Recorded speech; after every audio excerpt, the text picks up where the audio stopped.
All right, welcome to Scriptitude, a production of Rochester Association for Film Arts and Sciences, Rochester Writers Workshop, and brought to you by Script Studio, our proud sponsor, the maker of fine Script Studio software.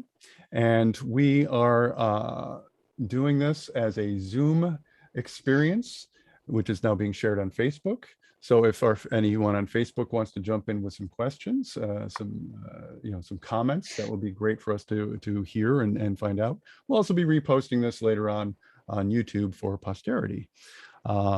We have done this. RAFIS is a 501c3 collective, which Wayne is going to tell us a little bit more about the event. I'm going to hand it off to our esteemed leader, Wayne Coughlin. Good evening and welcome to the third annual Rochester Association for Film Arts and Sciences Incorporated, which is RAFIS, the Scriptitude table reading event. I'm Wayne Coughlin, as Mike had mentioned, and I'm chairman and CEO of RAFIS. Once again, this was sponsored by Script Studio. Script Studio is a complete creative writing software package for screenwriters, playwrights, and novelists. It's a tool set that takes your initial idea from concept to outline to character development to structuring your narrative to a professionally formatted script. Check it out at www.scriptstudio.com. Each of tonight's screenwriters will receive a free copy of Script Studio. Tonight, we'll be reading 3 scripts that graded out as the best of the entries we received. Since this is a Rochester Writers Workshop event, I'd like to take a moment to tell you a little about the workshop. From 2008, Mike Boas and I have hosted a free bi-weekly 2-hour workshop open to all screenwriters, regardless of experience level. From the start of the pandemic, we have continued the workshop via Zoom, since this allows us to remove the geography barrier and allow anyone with an internet connection to attend. And we plan to continue this method into the future. This free workshop consists of table reads, providing constructive criticisms, education, and writing exercises, among other things. If anyone is interested, the next workshop is tomorrow night, Tuesday, August 17th at 6 p.m. So install Zoom and create a free account. Then go to the Writers Workshop website, which is rwwny.org. On the About page, there will be instructions to join the workshop session. And did I mention it's free to all? Once again, everyone is welcome, regardless of experience. Now, one of the exercises that we do in the workshop is to find news stories. Sometimes they're pretty weird news stories. And we use them as jumping off points to create short scripts. Several writers use the same news story as a source, and then we table read the 2 completed scripts. This effectively removes the blank page problem and helps to spark creativity. This shows how 2 totally different screenplays can come from the same basic idea. So begin this evening, in addition to the top scripts from the contest, we will start with 2 short scripts based on a single news story. Finally, I'd like to make a few announcements. I'd like to thank our panel of judges, Mike Boas, Sean Essler, and Joanne Casey, for all their work. They all have years of experience with screenwriting and have had many of their own scripts filmed. I'd also like to thank 2 Sue's casting, Susan Azer, along with Sean Essler, for assembling this fine pool of talent. Also, Mike Boas for making tonight's YouTube, now Facebook event possible, and all the actors for donating their time. I also want to mention our next event, which is the Schmovies Film Festival. This year's event will be the 6th time we've presented an entirely short film program. This year, the contest is open to everyone in the U.S. Be on the lookout on Film Freeway, Facebook, Twitter, and email for dates, rules, and submission forms. This year, the theme will be comedy. And now, without further ado, I'd like to introduce Mike Boas, who will be your guide through the table reads. Mike? Thank you. Now, I've introduced you. Now you've introduced me. That's terrific. Okay. Let's talk about one of our Writers Workshop projects. We said, all right, here's a funny news story, or at least an unusual news story, right? How would you turn this into a movie?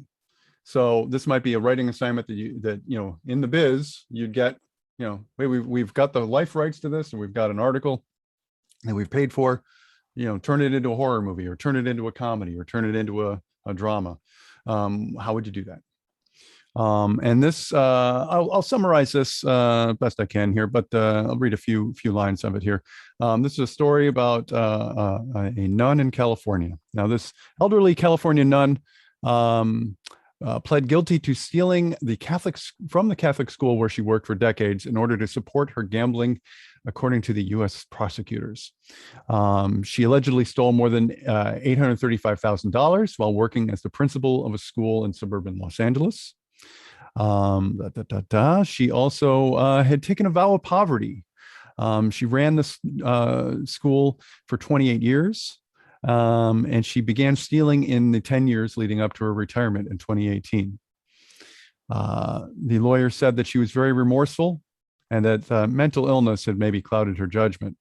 So this is an inspiration. It's like, how does this happen, right? We have this sort of dichotomy of, the very holy with the gambling, right? And sort of an addiction there and something that she got away with for quite a while. Did anyone know about it when she was getting away with it? Was everyone just blindsided by it? I don't know. Not everything is in the article. That's where, as a writer, you have to fill in some of the blanks. And that's where you get to sort of do a little research or think a little outside the box. Sometimes you make up a whole lot. You just take a little germ of it. Sometimes you try to stay as close to the idea as possible. So as an intro here, these are not competition films. These are ones from our workshop. We're going to do two of these. And then we'll get into our scriptitude entries for the year. So we are going to do Joanne Casey's The Prodigal Nuns, and that will be our first lead off here. Do we want to say who's playing whom, or shall it be obvious here? I will run through the cast here, provided by Two Sue's Casting and Locations for The Prodigal Nuns. As Sister Mary, we have Bridget Yaxley. As Monsignor, we have Jeff Miller. As Sister Lana, we have Danielle Smith. As Bingo Caller, we have Ken Rhodes. As Bingo Players, we have the entire cast. As Stephen, we have Will Nemi.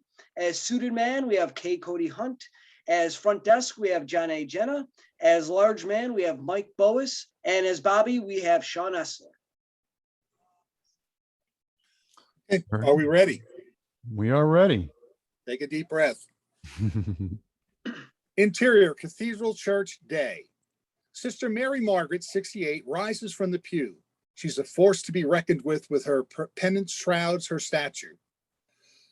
She glances back and forth like she doesn't want anyone to notice as she walks to the confessional. Interior Confessional continuous. Sister Mary enters and sits.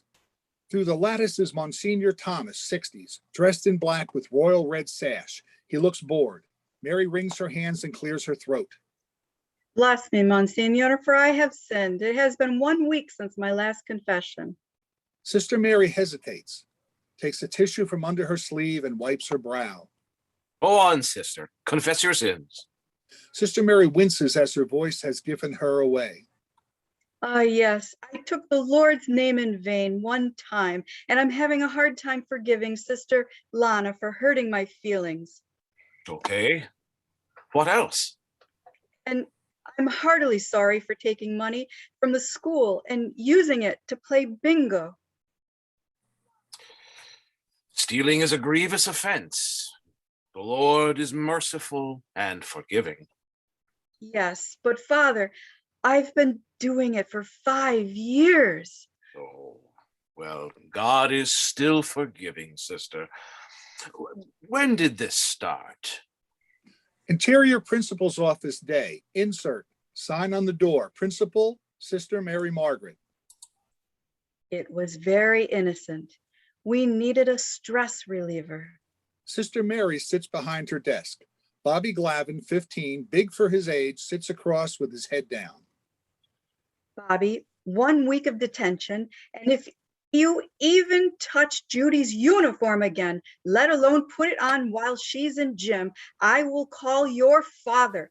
Get back to class now. Bobby exits the office. Sister Mary takes a deep breath and stacks papers on her desk with determination. Sister Lana, 72, enters. She is mousy and quiet. Oh, good, Sister Lana. I don't know what I'm going to do with these children. They have worn my every nerve. Sister Lana stands with her hands folded. I need a vacation, but school isn't out for another month. We need to do something relaxing. Do you like bingo? Have you ever played bingo?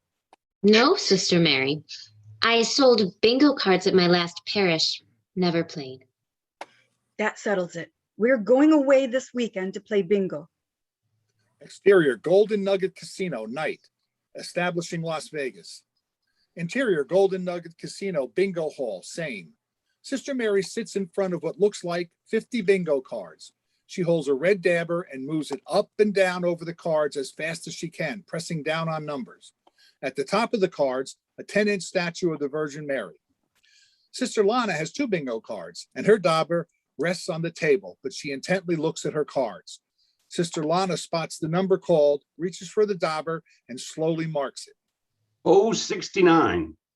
69. 9. Same there. 59. Oh, for crying out loud. Sister Mary frantically moves her arms so not to get behind. Sister Lana picks up her dabber and dabs the number. Bingo. Sister Mary jerks her head up. What? Oh, for Christ's sake, sorry. Yep, you have it, bingo. Raise your hand, raise your hand. Sister Lana slowly raises her hand. Come on, you've won twice. It's my turn. And you don't even have Mary on your side. Exterior, Mandalay Bay Hotel and Casino, night, establishing shot. Interior, Mandalay Bay Hotel front desk, same. Stephen, 25, stands behind the desk. And we started going to the strip. The phone rings. Stephen picks up the phone. It's a great day at Mandalay Bay. Yeah, this is Steven. Stephen clicks and looks at the computer. Of course, Sister Mary, the suite you like is available. A couple more clicks. 2 weeks after school ends. Wonderful. See you then. Interior, Mandalay Bay Casino, weeks later. Sister Mary stands at the head of the craps table. It is surrounded with exciting gamblers. Sister Lana stands next to Sister Mary. Sister Mary shakes the dice in one hand and holds the Virgin Mary statue in the other. Come on, devil. Some of the gamblers stare at Sister Mary with her ever-present cross around her neck. Sister Mary notices the looks. What? That's what they call a 1 and a 6. Sister Mary reaches the dice hand over to Sister Lana. Okay, Lana, blow on the dice for luck. Sister Lana awkwardly blows on Sister Mary's hand. Sister Mary throws the dice. Everyone watches and yes, the crowd and Sister Mary jump and go wild. Sister Lana stands reserved but smiles. Yes, praise Jesus.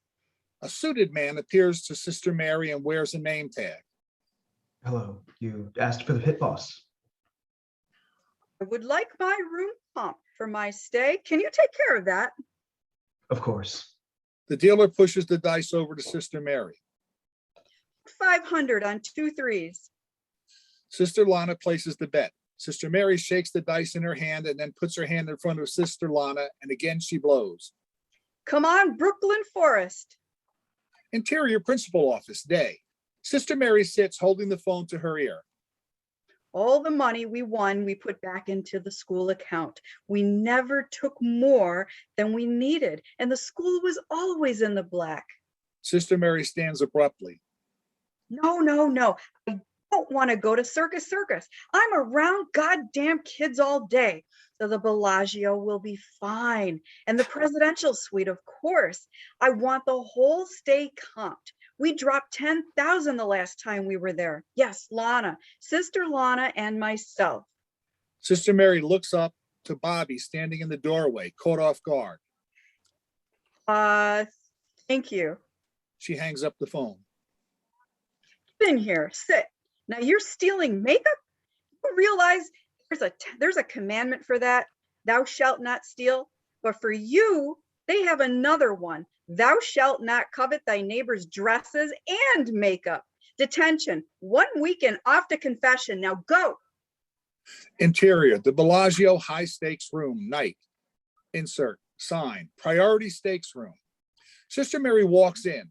eyes Sister Lana at a poker table just as the other players stand, stretch, and stroll away, leaving Sister Lana alone at the table. Sister Lana is her calm and quiet self. There is a multiple stacks of chips in front of her. Sister Mary sits and looks around the table. Hi, Lana. Well, looks like you are beating all those high rollers. That looks like 50,000 there. Wonderful for the school.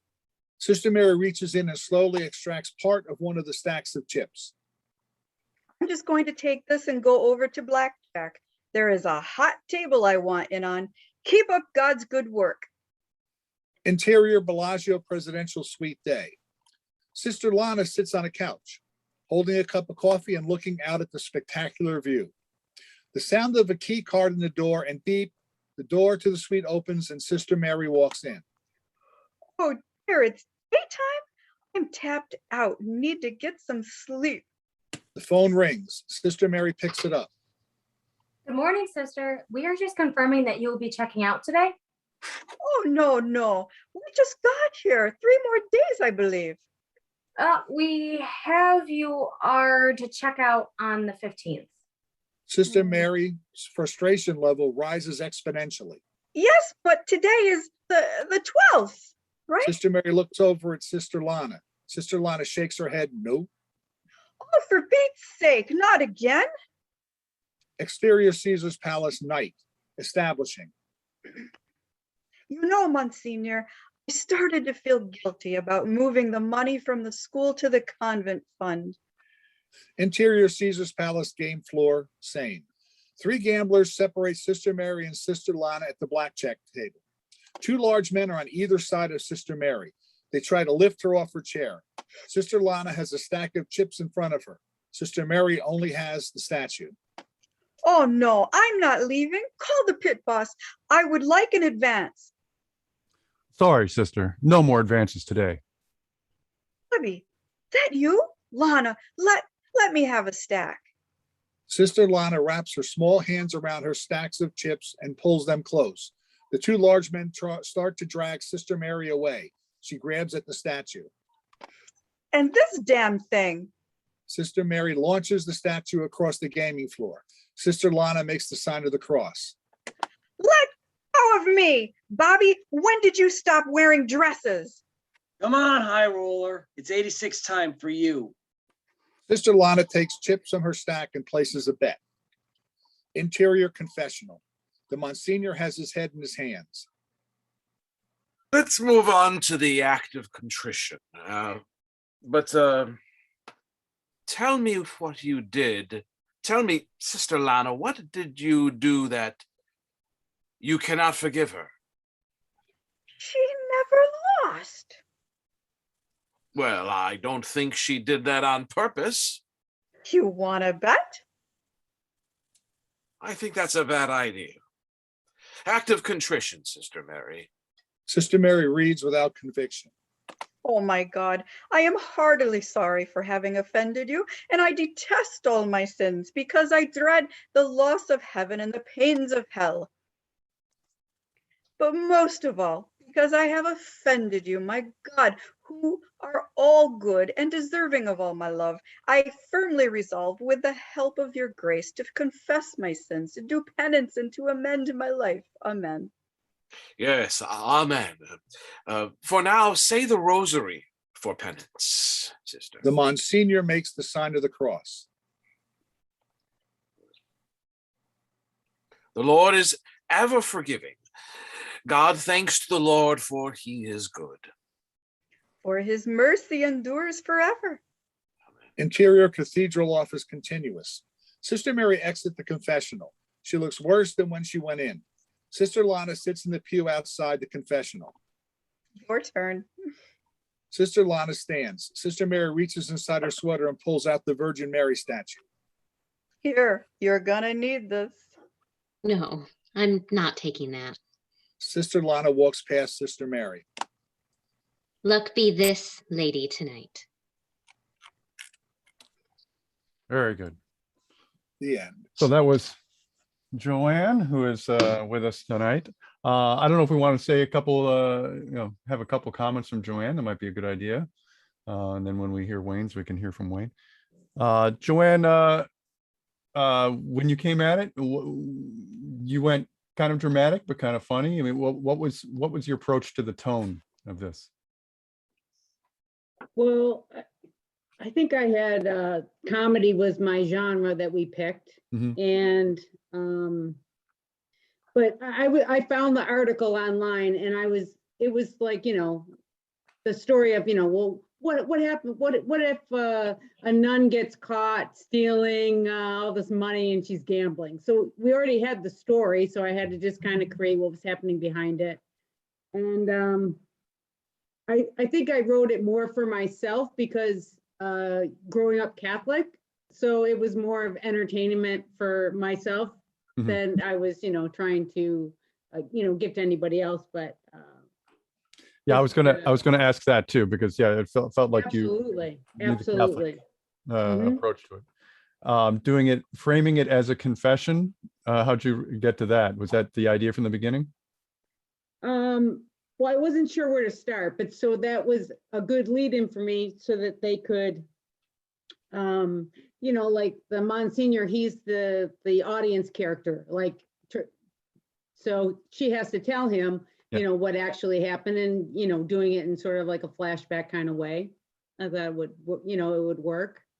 Yeah, that's something that oftentimes when we do these in the workshops, we try to say, well, how do you start, or what's your way into the story?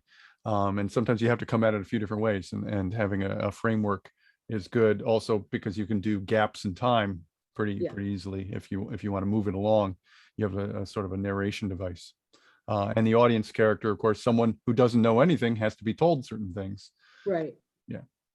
Well, and I think, you know, the best thing about the exercise is that, you know, once we get the opportunity to write the exercise and bring it in, and then we get critiqued, and, you know, well, you know, this didn't make any sense, or, and I heard something tonight, like one of the lines that you guys are reading, I'm like, oh, you know what, that line never got fixed, because it doesn't, it needed to be fixed because it couldn't be spoken very well. Do you know what I mean? You could tell, right? I was like, oh, that one didn't get fixed. Sometimes it works better on the page. Talked about it Yeah. already. Yeah. Yeah. So, I mean, and that's the cool thing, is then I get to learn about how to make a script better, even if it's just, you know, a writing exercise. But, and as Wayne said, it's, you know, you don't have it, you're not having the fight with the blank page.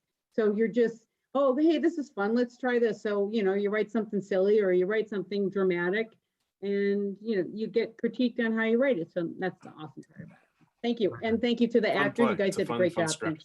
Thanks. It's always good to have a Catholic comedy. I tried to read her Irish. I don't know. I tried. That's good. Well, how about A Catholic boy here, and we are known for our senses of humor. Seriously. That was fun. I can tell you that joke in Latin. Please do. Well, how about two Catholic comedies, right? Let's see how another author went at this topic, right? So it's same inspiration. I perhaps, Wayne, you did it the following week. I don't remember if you were doing them at the same time, but the approach here is going to be a little different. This is The Gamble, and Sean, who's reading what? Okay, for The Gamble, as Sister Lana, we have John A. Jenna. As Sister Mary Margaret, we have Danielle Smith. As Monsignor Michael, we have Maury Fozzi. And as Rico, we have Ken Rhodes. Okay, here we go. Fade in. The interior principal's office night. Super, 10 years ago. The room is dimly lit. The room is empty except for a large desk and chair with another chair in front of it, a bookcase, and a large crucifix hanging on the wall behind the desk. There are papers strewn over the desk. The door opens and Sister Lana, late 50s, enters. Hello, Sister Mary Margaret. Sister Lana walks deeper into the room toward the desk. Hello. From behind the desk, a dark figure rises from their knees and turns, revealing Sister Mary Margaret, late 60s. Oh, Sister Mary Margaret turns on the desk lamp. Relax, Sister Lana. It's just me. you gave me quite a start. Sorry, I was praying. Sister Mary Margaret sits. Now, what can I help you with? Sister Lana sits on the other chair in front of the desk. Well, I hate to bring this up again, but we are running out of supplies for the students.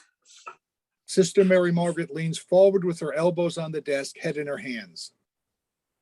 I know. I just don't know what to do. Sister Lana looks puzzled. What do you mean? Sister Mary Margaret looks up. You see this? The Monsignor gave me the revised budget for the year. And?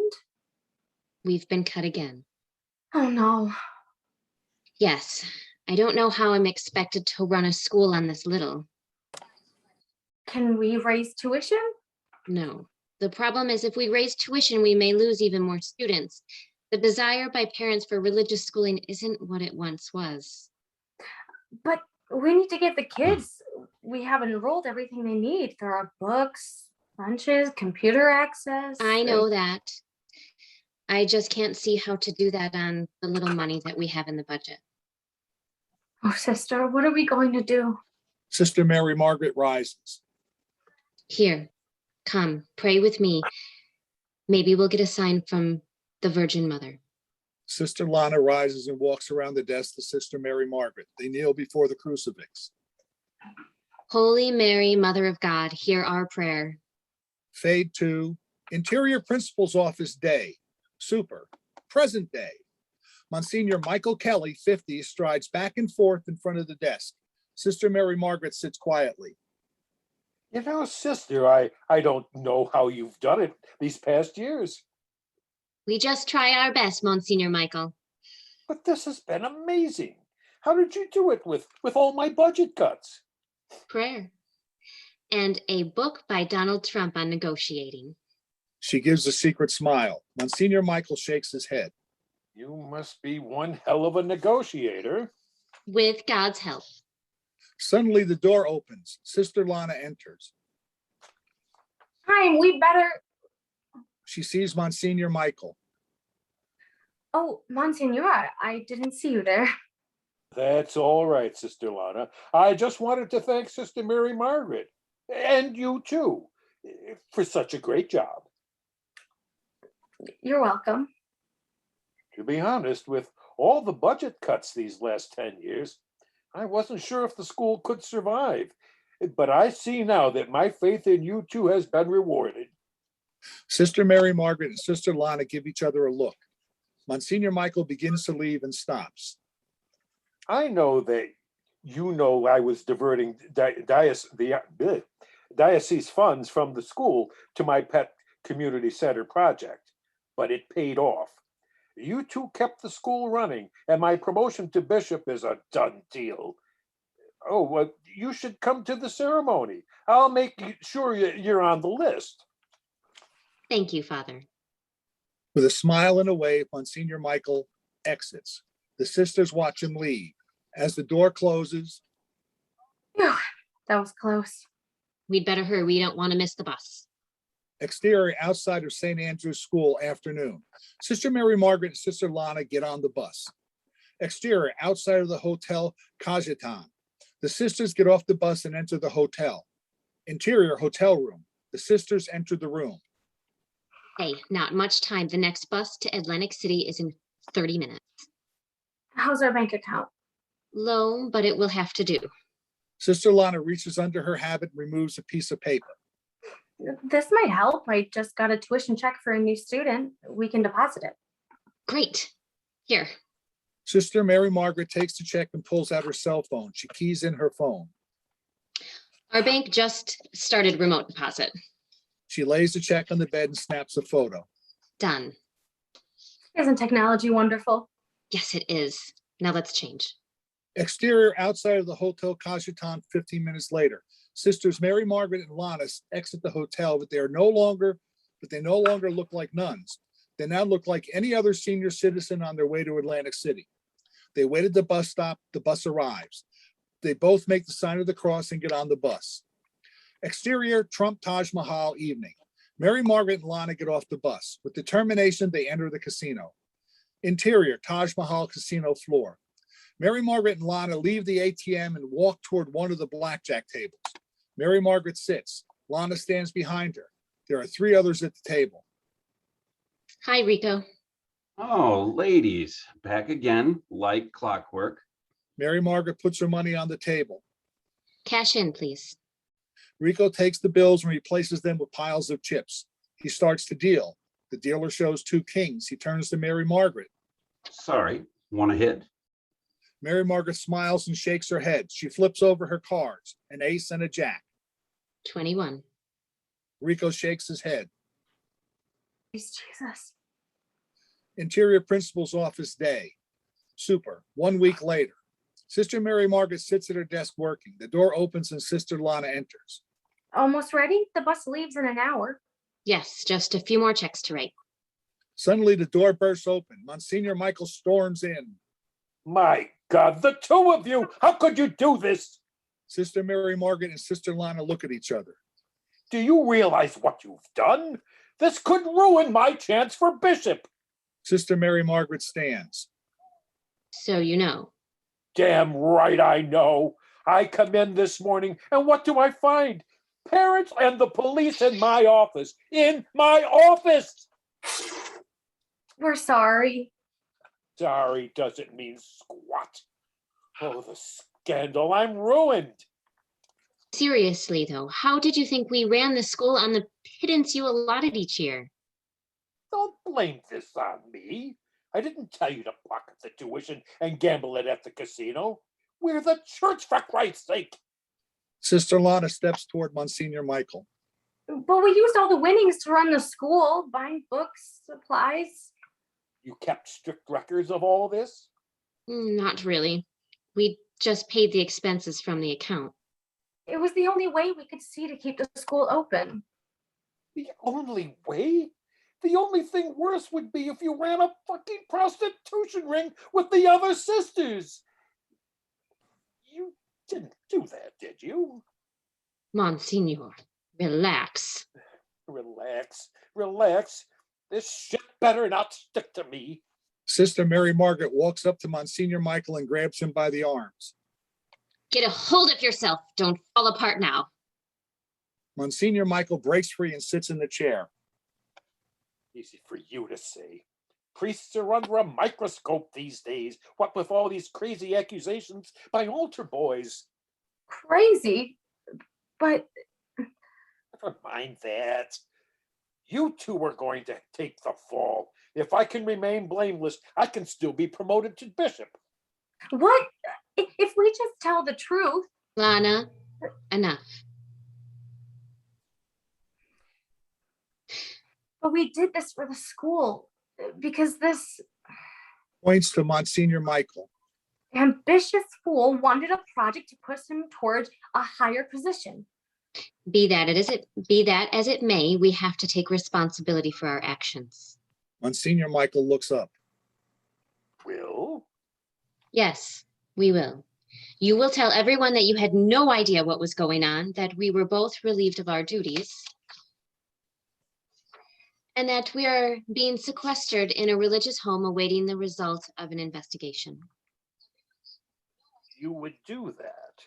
Yes, our cooperation and our silence under one condition. What's that? You restore the school's budget to reasonable levels. No cuts for special projects. Any shortfalls due to tuition rates will be covered from the Archdiocese budgets. Well, I don't... Or we'll blow the lid off of all of this. Tell all. Tell the truth. Monsignor Michael thinks for a moment. You'll take sole responsibility? All the blame? Let us spin this however we want? Sister Mary Margaret looks at Sister Lana. They both nod. Yes, Father. Monsignor Michael stands. Well, then I think I can work with that. I agree to your terms. I'm glad. Then we're done here. We'll begin to pack. Yes. Yes, very good. Mum's the word. Yes, it most certainly is, unless... Okay, I got it. Now I have to speak to the police and then to the press. Monsignor Michael leaves. Well, now, it was a good run while it lasted. It most certainly was. Come on, let's get packing. I'm going to miss this place. Sister Mary Margaret looks around the office with a sigh. Me too. They begin to pack. Do you think Rico will miss us? Sister Mary Margaret begins to laugh. Sister Lana joins in. Fade out. Very nice. Very nice. So Wayne's approach, a little different. Wayne, as is the case, there's a little humor in there, but not as slapsticky as sometimes you go. What made you go with the tone on this one? But once again, as a lapsed Catholic, we always are hardest on Catholicism, but it's not any different. I looked at it and I said, okay, you look at the story and they said, yeah, we did it and we're humiliated and everything else. I said, there's got to be something underneath there. Why did they do it? Why did they spend so much time in this religious order, working in a school and running a school to throw it all away on some gambling? And, I said, maybe they're trying to save the school. Mhm. And why would they have to save the school? Maybe the Monsignor has aspirations, just like in any corporate environment. And so what he's trying to do is he's going to take whatever money he has control over and move it to things that make him look good in order to raise his stock within the organization. And I was trying to show Mary Margaret and Lana as truly altruistic souls. They did this in order to keep the school running and help so they're the true Christians in the piece, basically. And the protagonist is the Monsignor. He's everything that's bad in the world, basically. And they came up, and once again, they didn't fight it. They took their medicine. In fact, the deal they made at the end was as altruistic as what they were doing for the last 10 years. We'll keep our mouth shut and take all the blame as long as you keep the school open and the kids with their stuff and everything. So I wanted to take that kind of an approach. And that's what I did. So you see the Monsignor as the protagonist.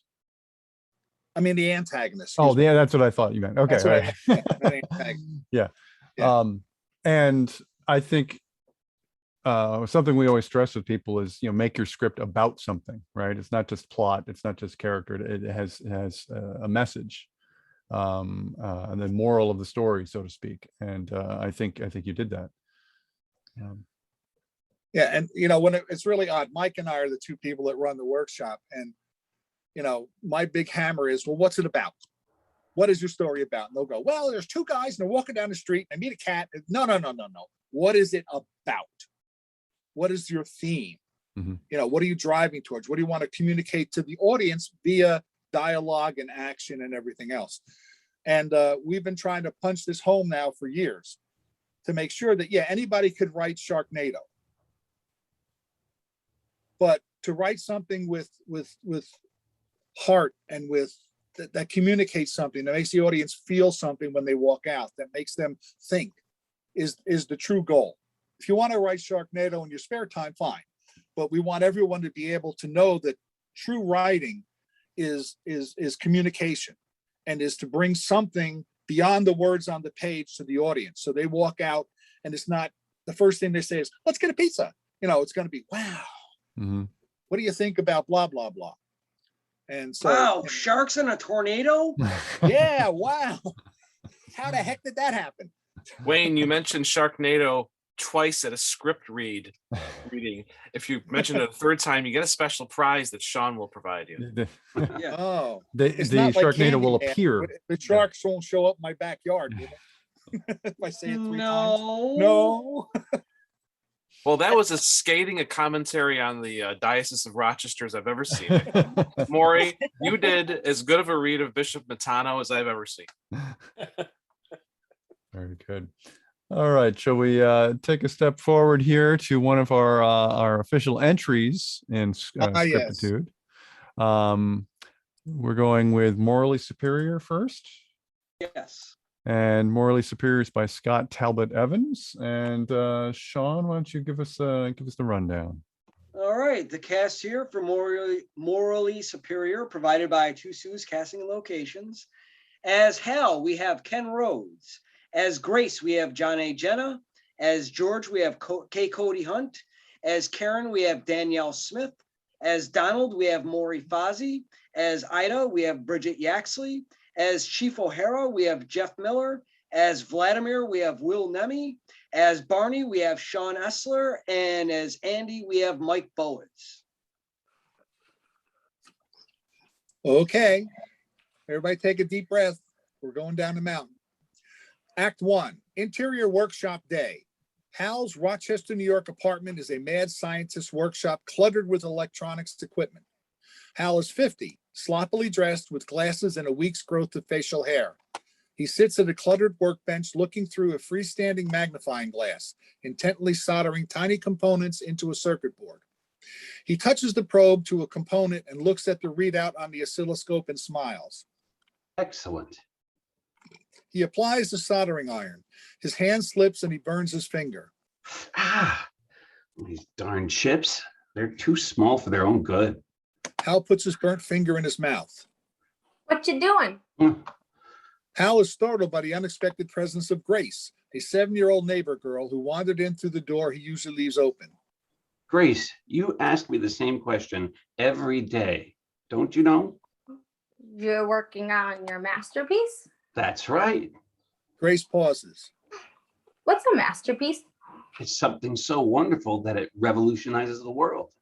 Hal continues working. Want to play ping pong? Can't you see I'm busy? We're always busy. The secret to success is years of hard work. Remember that. It'll serve you well in life. Grace looks around the workshop. She sees an interesting thingamajig and picks it up. What's this? Don't touch that. It's very valuable. She puts it back. It's worth more than you'd make in a whole. Hal sees that Grace is just a little girl who doesn't work and goes back to soldering. Grace pokes her nose over his table. Why do you want to revolutionize the world? Because this little green ball we call a planet is infested with problems. Problems too dark and ugly for a little girl like you to even worry about. Grace walks over to the deactivated humanoid robot standing next to the work table. Parts of it are open, exposing the inner workings. The robot has metallic skin with many lights and is a foot taller than Hal with a powerful physique. Grace touches its leg. It's going to make the world a better place. Grace scrunches her nose. Isn't the world already good? Hal slaps the iron on the table. No, it's full of crime, corruption, dishonesty, and selfishness. The list goes on and on. Disorders of the conscience. In short, the world is full of human beings with all their frailties. Isn't human beings the same as people? That's right. We're human beings? I'm afraid so. Hal makes tiny adjustments. What's wrong with human beings? What isn't wrong with them? They're biological organisms prone to failure. You can't trust them. They're sweaty and oily, filthy, diseased animals. We got diseases? I didn't mean you specifically. I'm speaking generally. Generally? That means I'm talking about other people, not us. Hal walks over to the robot and puts his hand on its chest. Once robots bring logic to the world, all its troubles will be the things of the past. The robots will fix people? You can't fix people. They're inherently human. No, the robots will guide us, help us to stay on the right path. Grace touches the robot's hand.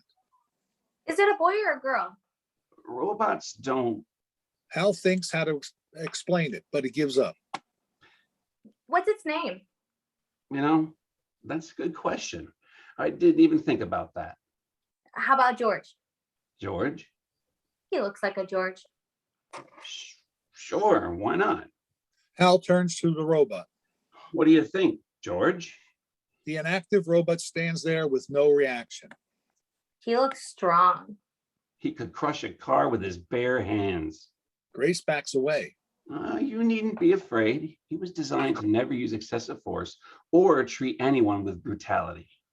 Hal holds up an intricate computer chip. You see this? This is a 64 Yotta-bit morality rectifier. It ensures flawless obedience to ethical protocols.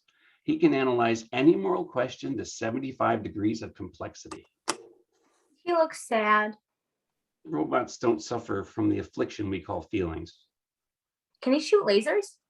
He only uses his lasers for scanning, never shooting. The whole reason he was created was to never hurt people. His sole purpose is to protect and serve. Fade to black. Act 2. Interior workshop night. Hal places a chip in the back of George's head. George powers up. Lights come on and his posture straightens. Hal's face glows with excitement. Why, George, I think I've got it. Hal smiles. George looks down at his naked metallic body. Regulation 117 subsection B states I must wear a standard uniform. Hal gets a box from the shelf and hands it to him. Here you go, George. Why do you refer to me as George? Well, I'm your father, and I name you George. Yes, Father. George dresses with lightning speed into a police uniform. Hal is amazed by his speed. George looks at himself and nods. I am now in compliance with regulation. How does it feel? Robots do not have feelings. Yes, I do suppose that was a stupid question. Affirmative. George looks around the room. What are you doing, George? I am scanning for crimes in progress. Hal giggles and rubs his hands together. Excellent. Excellent. Hal looks around. Let's see. How about a little test? Hal puts his finger on his lips, thinks, snaps his fingers. I know. Hal grabs the wastebasket. Hey, George, look at this. George watches. Hal exits the open door. Watch me, George. Exterior city street night. George watches from the doorway as Hal walks onto the sidewalk. What are you doing?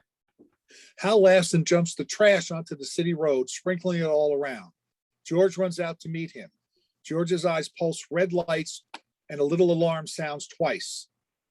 Violation! Littering is a crime. Yes, I'm a very bad boy. What are you going to do about it? I'm going to ask you to pick that up. What if I don't? Then I will have to insist. George takes a step closer. No. The law requires you to repair the damage you have caused to society. I refuse to touch that refuse. Your participation is mandatory. Hal tries to walk away, but George's arm extends in length and grabs Hal by the back of his shirt. Hey, let me go. George picks him up and sets him down before the mess. Proceed with tidying. I don't feel like it. George grabs each of Hal's arm and forces them to sweep the trash into the pail. What are you doing? George forces Hal's arms to clean. I am using the minimum force necessary. Hal resists but is overpowered. Compliance with law is mandatory. The mess is all cleaned up and George releases Hal. Hal grimaces. Thank you for your cooperation. Hal massages his wrists. I suppose that was fair, but you were a little bit rough. I'm going to have to make some adjustments. He pats George on the back. George's eyes flash red and his alarm sounds. Violation! George runs away. George! Exterior city streets night. George arrives a block away and confronts Karen, a tall woman in her 30s in jogging clothes, standing next to a garbage can. His robot arm extends in length, reaches down into the can and retracts, pulling out an empty water bottle. He hands it to her. Karen stares at him, but does not take the bottle. Madam, this item belongs in a recycling receptacle. Excuse me? You place this item in a non-recycling receptacle. That is a violation of City Ordinance 1213. Get Ben. Hal arrives and watches. Unlawful disposal of waste is a crime punishable by a fine of $500 and 30 days imprisonment. Imprisonment? Are you kidding me? Karen takes out her phone. What is the number of your supervisor? George, it's only a water bottle. Don't you understand? You know this freak? Karen throws up her hands. I'm not having this conversation. Karen starts to walk away. George grabs her from behind, flips her over, over her head and lands standing in front of her. Karen is shocked. Get off me, you perv! If you do not place this bottle in the proper receptacle, I will be forced to arrest you. Let her go, George. Fine and imprisonment. George, this is your father speaking, and I order you to release her at this instant. George has a blank look, thinks a moment, then releases her. It's a good thing I put that override protocol in you, George, I must say. Override protocol activated. Honor thy father. Karen grudgingly snatches the bottle. Jerk. Karen walks to a blue bin, drops the bottle in, flips the bird hard at George, then walks off. We need to have a little chat, son. Very well, father. I commend you on your devotion to duty. Really, I do. But sometimes we must temper the letter of the law with the spirit of the law. What is this spirit you refer to? Let's sit down a moment. They sit on a bench. Important crimes should be enforced strictly, but others, like recycling, they're so minor that they can be ignored. You must prioritize each crime. Please wait while the system updates. A light on George's chest goes round and round in circles. Hal twiddles his thumbs and enjoys the view of the children playing and dogs walking. And one more thing. This is very important. You were awfully rude to that lady. I did not harm her. Yes, but you didn't need to be that pushy. Your circus will have to be fine-tuned. To the Batcave, George. George picks up Hal in a lying position, carrying him with both arms, and runs 60 miles an hour. Fade out. Interior workshop day. Hal finishes working on the circuits in the back of George's head and closes the hatch. George activates. I think we're good. George, tell me about your new protocols. I will assess each crime's magnitude of significance and modify enforcement routines accordingly. Hal nods. I will treat people with respect. And what else? I will not be a bully. And what will you do if you encounter a hearing impaired subject? George uses American Sign Language to sign the words, "I will communicate in sign language." And what about someone with a medical condition? I will diagnose each disorder and design a comprehensive treatment plan. Very good. George, you're turning into a fine police officer. George stands suddenly. His eyes flash and his alarm sounds. Violation! What is it, my boy? Robbery in progress. Where? I don't see anything. Priority level high. George takes off running. Hal follows. Exterior streets day. George jumps over a 20-foot wall, dodges cars with superhuman ability, and leaps 50 feet, tackling Donald, a thief running down an alley with a purse. Exterior sidewalk day. Hal arrives in the vicinity, looks around and spots George walking briskly down the sidewalk, carrying Donald in a fireman's hold. Donald tries to break free, but can't. Hal runs to keep up. Let go of me. I'm sorry to have to restrain you, but I cannot allow you to commit robbery. Totally fake allegation. George projects before Donald the video of him snatching the purse from an elderly woman. Your mother was a backhoe. George keeps walking, focused on his destination. Insults have no effect on my logic circuits. Hey, George, catch yourself a criminal, did you? George arrives at the corner where the snatching took place. The victim, Ida, a short elderly woman, is standing there. She puts her hand over her mouth when she sees George extending his arm toward her with the purse. Ida takes the purse. Thank you, young man. Excuse me, but gender is a human condition. I am neither male nor female. Ida makes a face. Put me down, you gorilla. I'm sorry, but I can't do that until we arrive at police headquarters. You must receive remedial education to stop confusing robots with biological organisms. This is a witch hunt. I can tell you've been hurt before. Do you feel like talking about it? Donald struggles as George takes off running at 60 miles an hour to the precinct. It is quickly out of sight, leaving Hal and Ida standing in the corner. That's my boy. Ida watches George and puts her hand over her mouth. Fade out. Interior Police Station day. In the front lobby of the police precinct is busy with many people. Chief O'Hara, a tough man, 60, in uniform, sits behind the main desk. Two officers are dragging away a wild-looking criminal who is yelling obscenities at O'Hara. Go back where you came from, you devil. O'Hara glances at the front door and sees George approach carrying Donald. O'Hara stares open-mouthed. Mother Mary and Joseph. I don't believe my eyes. George steps up to O'Hara's desk. What is the meaning of this? This subject was apprehended committing a 211. George plays the video of the purse snatching for O'Hara. That's all well and good, Sonny, but who the heck are you? I am 0100011011001101111011111001001100010. But you can call me George. O'Hara makes a confused face. Hal arrives, seeing the look on O'Hara's face, and smiles sheepishly. George stands at attention, still holding the prisoner. Hal smiles proudly and pats George on the back. O'Hara is still perturbed. Fade to black. Workshop day. George lies face down on an operating table with the back of his head open and a mess of circuits and wires hanging out. Hal is operating on him with magnifying glasses that make his eyes look big and a delicate instrument. He has a serious look on his face and is deep in concentration. I'm so proud of you, my boy. A successful caller on your very first day. Do you have to keep calling me your boy? You know I'm not human. You are my boy. I built you. I created you. I gave you life. Very well.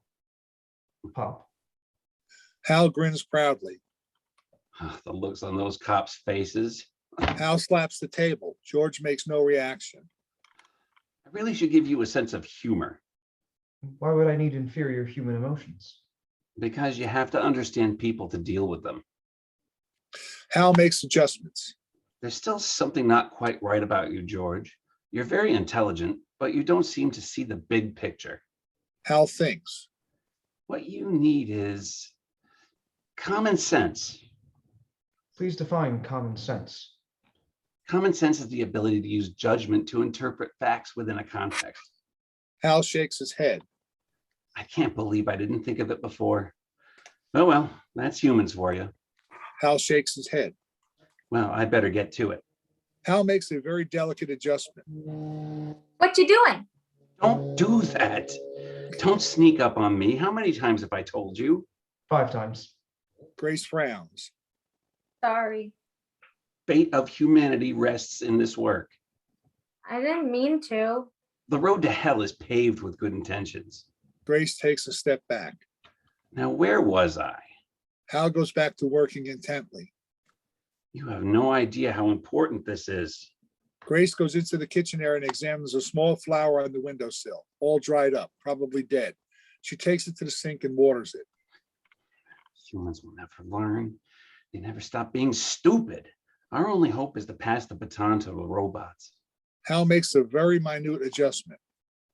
You will try to do better, Father. Hold still, George. One small mistake could have disastrous consequences. What's this? Grace is holding a strange-looking gizmo. Hal jumps and fries a tiny component. George shudders. What did I just say? Grace is frightened, quickly puts the gizmo back. Look at what you did. He slaps down his tool. Humans are worthless, absolutely worthless. You can't follow a simple direction. Typical human behavior. Grace frowns. I'm sorry. Oh, what good is being sorry? Get out of here and stop bothering me. A tear wells in Grace's eye. Thought we was friends. Get out and don't come back. You're worthless. Grace cries and runs out. Finally, some peace and quiet.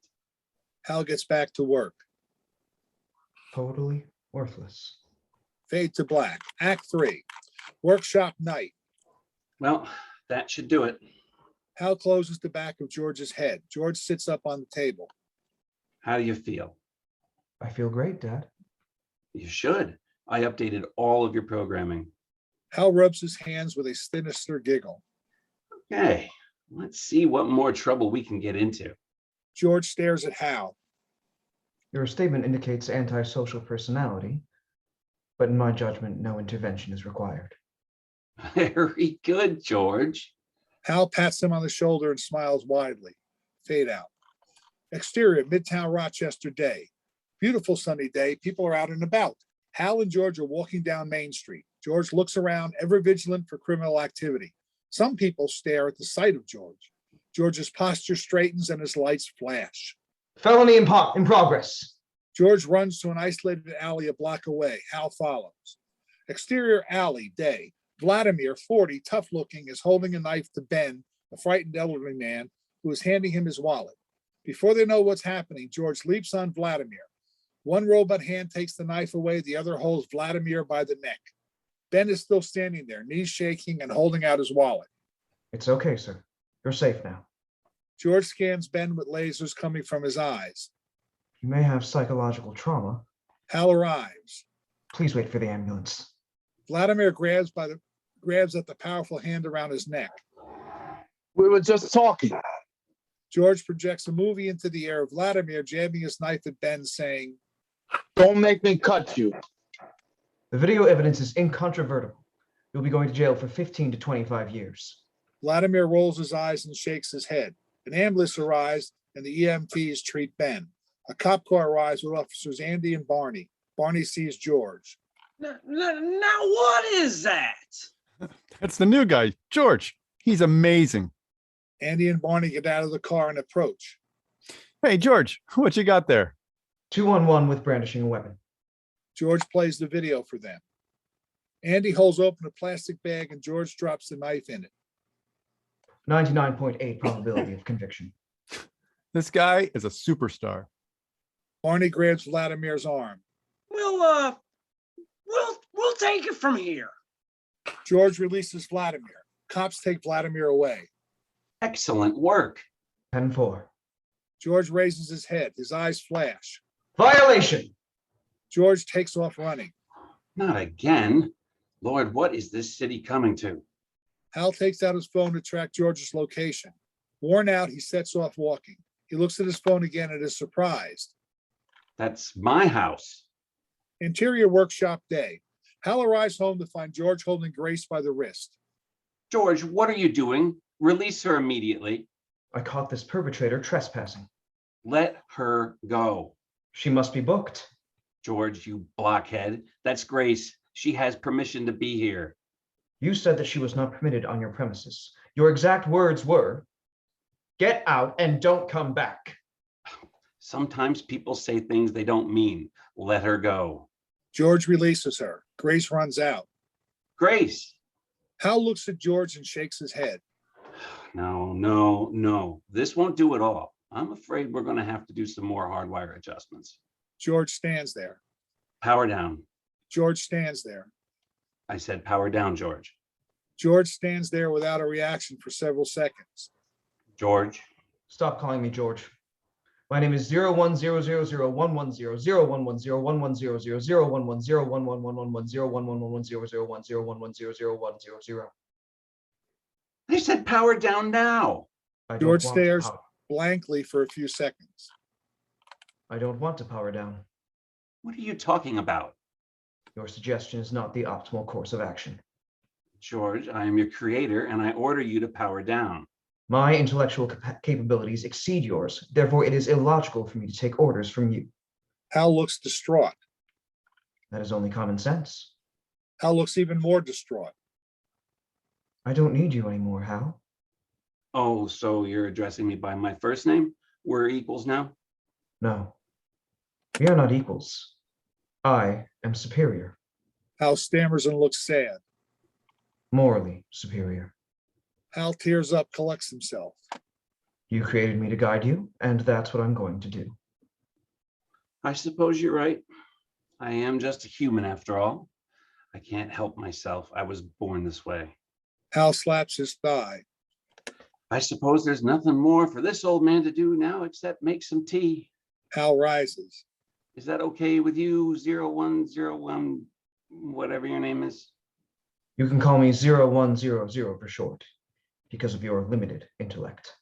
Thanks, that's quite decent of you. Hal walks toward the kitchen, but suddenly jumps and grabs for the chip at the back of George's head. Before he can, George reaches behind himself and grabs Hal by the throat. Hal struggles against the immovable grip. George turns to face him. Attempted murder of a police officer is a Class 1 felony. Hal struggles. The severity of the crime warrants greater force. Hal stops struggling. The evidence is incontrovertible. I find you guilty. Hal's face expresses distress. Proceed with execution, subroutine. George slowly tightens grip. Execution subroutine? There is no execution subroutine. I decided to add one to maximize judicial efficiency. But Hal's face turns red and he chokes. George, don't override. Obey your father. You passed the baton to robots, remember? That protocol is obsolete. No. Humans are worthless. Hal makes gagging noises. Close up.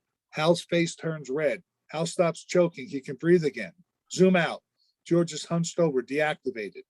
Grace is behind George, standing on a chair. She has pulled out the chip from the back of his head. Hal holds his throat, gasps for air. Grace, you saved me. Grace hops off the chair and runs to him. Hal kneels down and they hug. Hal holds her tight. Hal looks at her. Tears are in his eyes. Hal laughs. I love you. I love you too, you little rascal. Hal and Grace hug again. Are you mad that I came back when you told me not to? Of course not. You're wonderful. Even though I'm a human being? That's right, you little human being, you. You have something George will never have. A heart. So I'm not worthless? Oh, my dear, you're worth more than all the robots put together. They hug. Fade to black. The end. That was fun. Good job, everybody. The next script No. is Wasabi by John McCarney. As Brittany, we have John A. Jenna. As Andrew, we have Will Nemi. As Chet, we have Maury Fozzie. And as the staff, we have the remaining cast. Into the world of Wasabi. Fade in. Interior That's funny. city street, night. A black SUV with an Uber sticker in the window pulls up to a sushi restaurant. A well-dressed man, Andrew, 30, helps a fashionista type, Brittany, 28, out of the car. His Rolex and her Chanel purse draw attention from passersby. No, I am not trying the eel. Where's your sense of adventure? Good. Don't waste your money. Andrew kisses her, makes the money sign with his fingers. Oh, baby, no worries. She smiles, grabs his arm, and hurries toward the restaurant. An old man in dirty clothes, scraggly gray hair, sits in an abandoned doorway close by. A blue tarp flaps in an evening breeze and exposes his shopping cart with items others discarded as useless. Brittany stops, stares at him. He returns the favor with hollow eyes. She notices he wears worn-out shoes, no socks. The sushi is getting cold. Brittany doesn't move. She finally takes a few steps toward the old man. She fidgets with her purse. What you doing? She pulls out $20 and moves closer to the old man. He looks hungry. See, you're part of the problem. Giving him money won't help. You know what he'll do with it, right? No, I don't, and neither do you. I know exactly what he'll do. That kind will choose getting wasted over food every time. Andrew takes the $20 bill out of Brittany's hand. He puts it away and pulls out a $5 bill. He goes over to the old man, bends over and shows him the money. The old man, Chet Barkins, 70s, sits on a milk crate and slowly raises his eyes to Andrew. Hey, Gramps, I got a $5 here for you. Can we buy you some dinner? Chet's confused. He gazes up at Brittany, who turns away. Is that a trick question? Andrew smirks back at Brittany and then drops the $5 bill in front of Chet. They watch it float to the ground. I'll take that dinner. He walks right by Andrew and heads to the sushi restaurant. Hey, wait. I didn't mean dinner here. I'll just... Chet opens the Such door an of the ass. restaurant, and the sound of the staff greeting echoes out into the street. Irashaimase.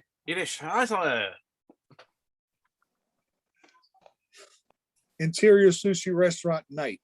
Decorative blowfish dangle from the ceiling. An L-shaped sushi bar has 3 open seats on the short side of the L. A single sushi chef, Hiro, 40, is deep into his craft. Chet strolls over to the 3 seats, sits in the middle one. Hiro leans over the sushi bar and looks Chet up and down. Brittany and Andrew rush in behind Chet. Brittany gives a mocking glance to Andrew, smiles at Hiro. This gentleman will be joining us this evening. Wait, what do you mean joining us?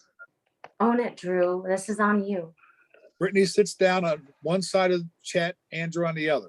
The other patrons are just a blur in the background. Hero shakes his head and prepares 3 miso soups. No soup for me, thank you. Before Hero can pull it back, Chet sets it down next to his. He bends over his bowl and slurps it as fast as he can. Brittany and Andrew stare at each other behind his back. Get anything cooked besides rice? Hero flustered gestures to the back. He looks to Andrew. 3 Saparos. Chet shakes his head no, holds up 2 fingers. Hey, I said I would buy you dinner, not get you drunk. Pin drops silence between the 4 of them. Hey, to you too, Bub. Make it just 2 beers. I don't drink. Brittany smiles at Andrew. She seems to relish the idea that Andrew can't get anything right when it comes to Chet. So, if I may, how'd you get here? Chet finishes the second bowl of miso soup, looks up at her. Same as you, through that door. I mean, how did you? I know what you mean. Choices and circumstances. Same way you got where you're at. You know, I feel a pity party coming on. Hero interrupts and serves a tray of spicy tuna rolls. Andrew grabs the soy sauce and wasabi and mixes it up as he talks. Look, we all have tough choices to make. There's got to be places that would take you in. Don't want to be taken in. Well, how's that a dumb choice, Gramps? Hero hands Chet a plate of teriyaki chicken. You have a fork? Hero shakes his head, sighs. He hands Chet a fork. Brittany reaches for another piece of spicy tuna roll. Why won't you go to a shelter? Won't help with my circumstance. What circumstance? You know, circumstance. Your circumstance is like you both eat expensive raw fish, fancy clothes and all. My circumstance is just different. It's better for everyone. I'm by myself. Should you have done more not to be in the circumstances by yourself? Do you have any family? Chet doesn't respond. He fidgets in his seat, irritated. Did you leave? Or did they? Chet, now obviously flustered, catches Hero's attention. Do you have any ketchup?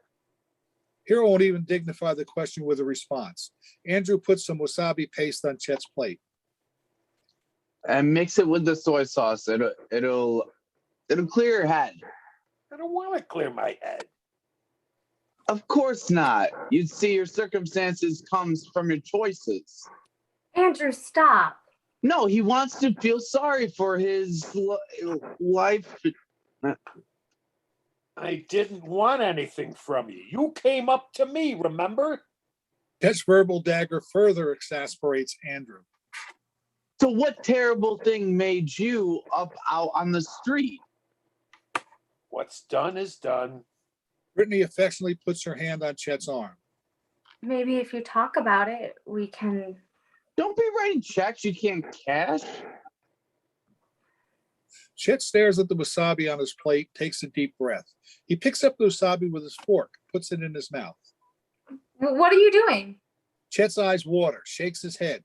He exhales as if he let out all the air that's ever entered his lungs. Brittany hands him a glass of water and he guzzles it. Chet grabs Andrew's water and guzzles it also. He gathers himself. Chet takes a minute to let the burning stop in his throat. I was in Nam during the Tet Offensive. We got pinned down by enemy fire. One by one, we were picked off. Some ran for it and were blown to bits. A chopper finally got me out. Looking down as we pulled away, body parts were scattered all over that rice paddy. Brittany, Andrew, and Hero hang on every word. Came home, got married, had a little baby girl, and then the nightmares came. My wife would find me sleeping in the closet. Couldn't the VA help? Something was stuck in my head that they couldn't get out. Chet stares out as tears form in his eyes. Started drinking heavy. Lost my wife. And a small apartment with a pool. I was home drunk, passed out, babysitting my daughter. Woke up, someone pounding on my door. Chet gets up from his stool. The tears drip down onto his cheeks. My little girl drowned. Andrew and Brittany stare at each other, wide-eyed. Chet grabs the teriyaki chicken, crams it in his pockets. Brittany weeps. Andrew gulps and sighs. Chet moves toward the door. He stares out into the street. He pauses, turns toward Brittany and Andrew. Circumstance sometimes chooses us. Chet slips out the door into the lonely night. Fade out.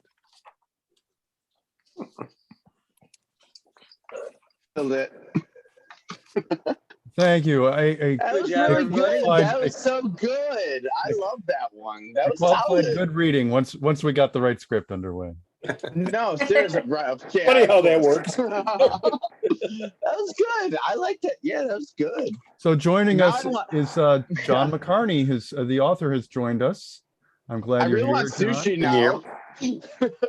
now. I'd like to turn it over to Joanne. If Joanne had a question or two to do a little Q&A before we move on to our next one. So, John, thank you. Yes, can you hear me? Congratulations. Yep. We can hear you. we can Okay, hear you. cool. Thank That you. was dope. That Thank was you very dope. much. Thank you guys for performing it. It's Yeah, awesome no, it's so good. hearing it with actors. Good. It's really cool. You guys all captured it, you know. Oh, thank you. You were, I mean, the guys, Do what I can. you know, Andrew, you were the jerk I wanted you to be, right? And Brittany, you too. You guys did a great job. Thank you Yeah, I so was much. acting. So, So- John, Dude, it was so good Yeah. though. And I like at Yeah. the end, I was like, oh shit. Ah, damn. It Like, hits you know what I It hits you mean? really hard. Yeah. And you're Thank like, you. oh, yeah, no, it's so good. So good. Thank dude. you. Thank you guys. so Cool. John, I'm going to ask a couple of questions if you don't mind. Well, first, can you tell us a little bit about yourself? Yeah, you know, I started writing just a few years ago. I'm, you know, post Social Security age right now. Okay, so and I had some guilt feeling about something at the end of Vietnam about Operation Baby Lift. So I wrote a script about that, and actually ended up doing really well. And I've been writing a lot since then on things that are of social issues that I've come across in my perspective. I know, you know, a lot of the fellowships and stuff, they get a lot of really young talent coming up and taking those acorns and pick them in great oaks, you know, trees with storage. And I figure there's a lot of us older guys that have a lot of stories in our oak branches already to kind of drop, you know, for perspective. And so that's kind of how I do it. And this one, I worked with the homeless for a few years and realized there's many different stories and reasons how people end up there. So I kind of wanted to just plant that little theme there. And then I also, I like how you guys do that thing where you took the newspaper article to come up with a couple different stories, because I was trying to do the same thing with this, where I wanted to do a limited location with a limited cast and try to get something that was worthwhile. So when you guys chose it, I was really super happy. So thank you very much. Awesome. So- Great. So why this story? Why now? You know, it's I grew up SoCal, lived there for a while, and homelessness is real big out there. And I think everybody tries to put it into, you know, one problem, one solution.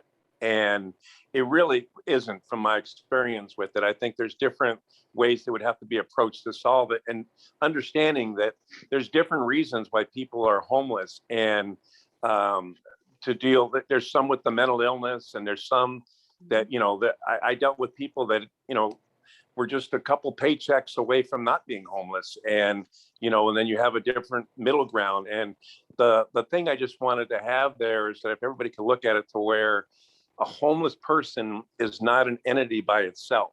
It's a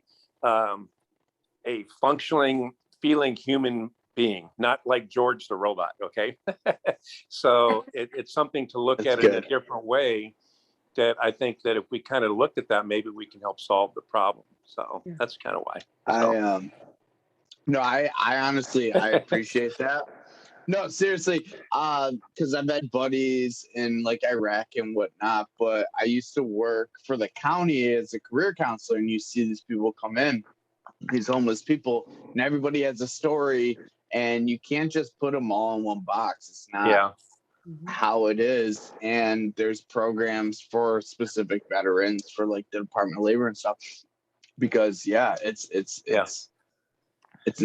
crazy. So I appreciate this story. Yeah. Honestly, this Thank was you. really So, good. another Thank question that course. I had, I wanted to go to the script writing part of the question is like, can you tell, I want to know, like, what is the most favorite thing that you like about script writing? And what's the worst thing that you don't like about script writing? It's funny. Usually I would really be very pensive Love to that. think about that. But for me, it's really kind of easy. And part of this is going to sound like I'm crazy. I love the rewriting and rewriting over and over. And I love the worst thing about, Yeah, I that's really do. crazy. I enjoy being deep in the story and then realizing, to make it better. And, we have a writers group too. And one of my buddies is on here tonight, Phil Hollins.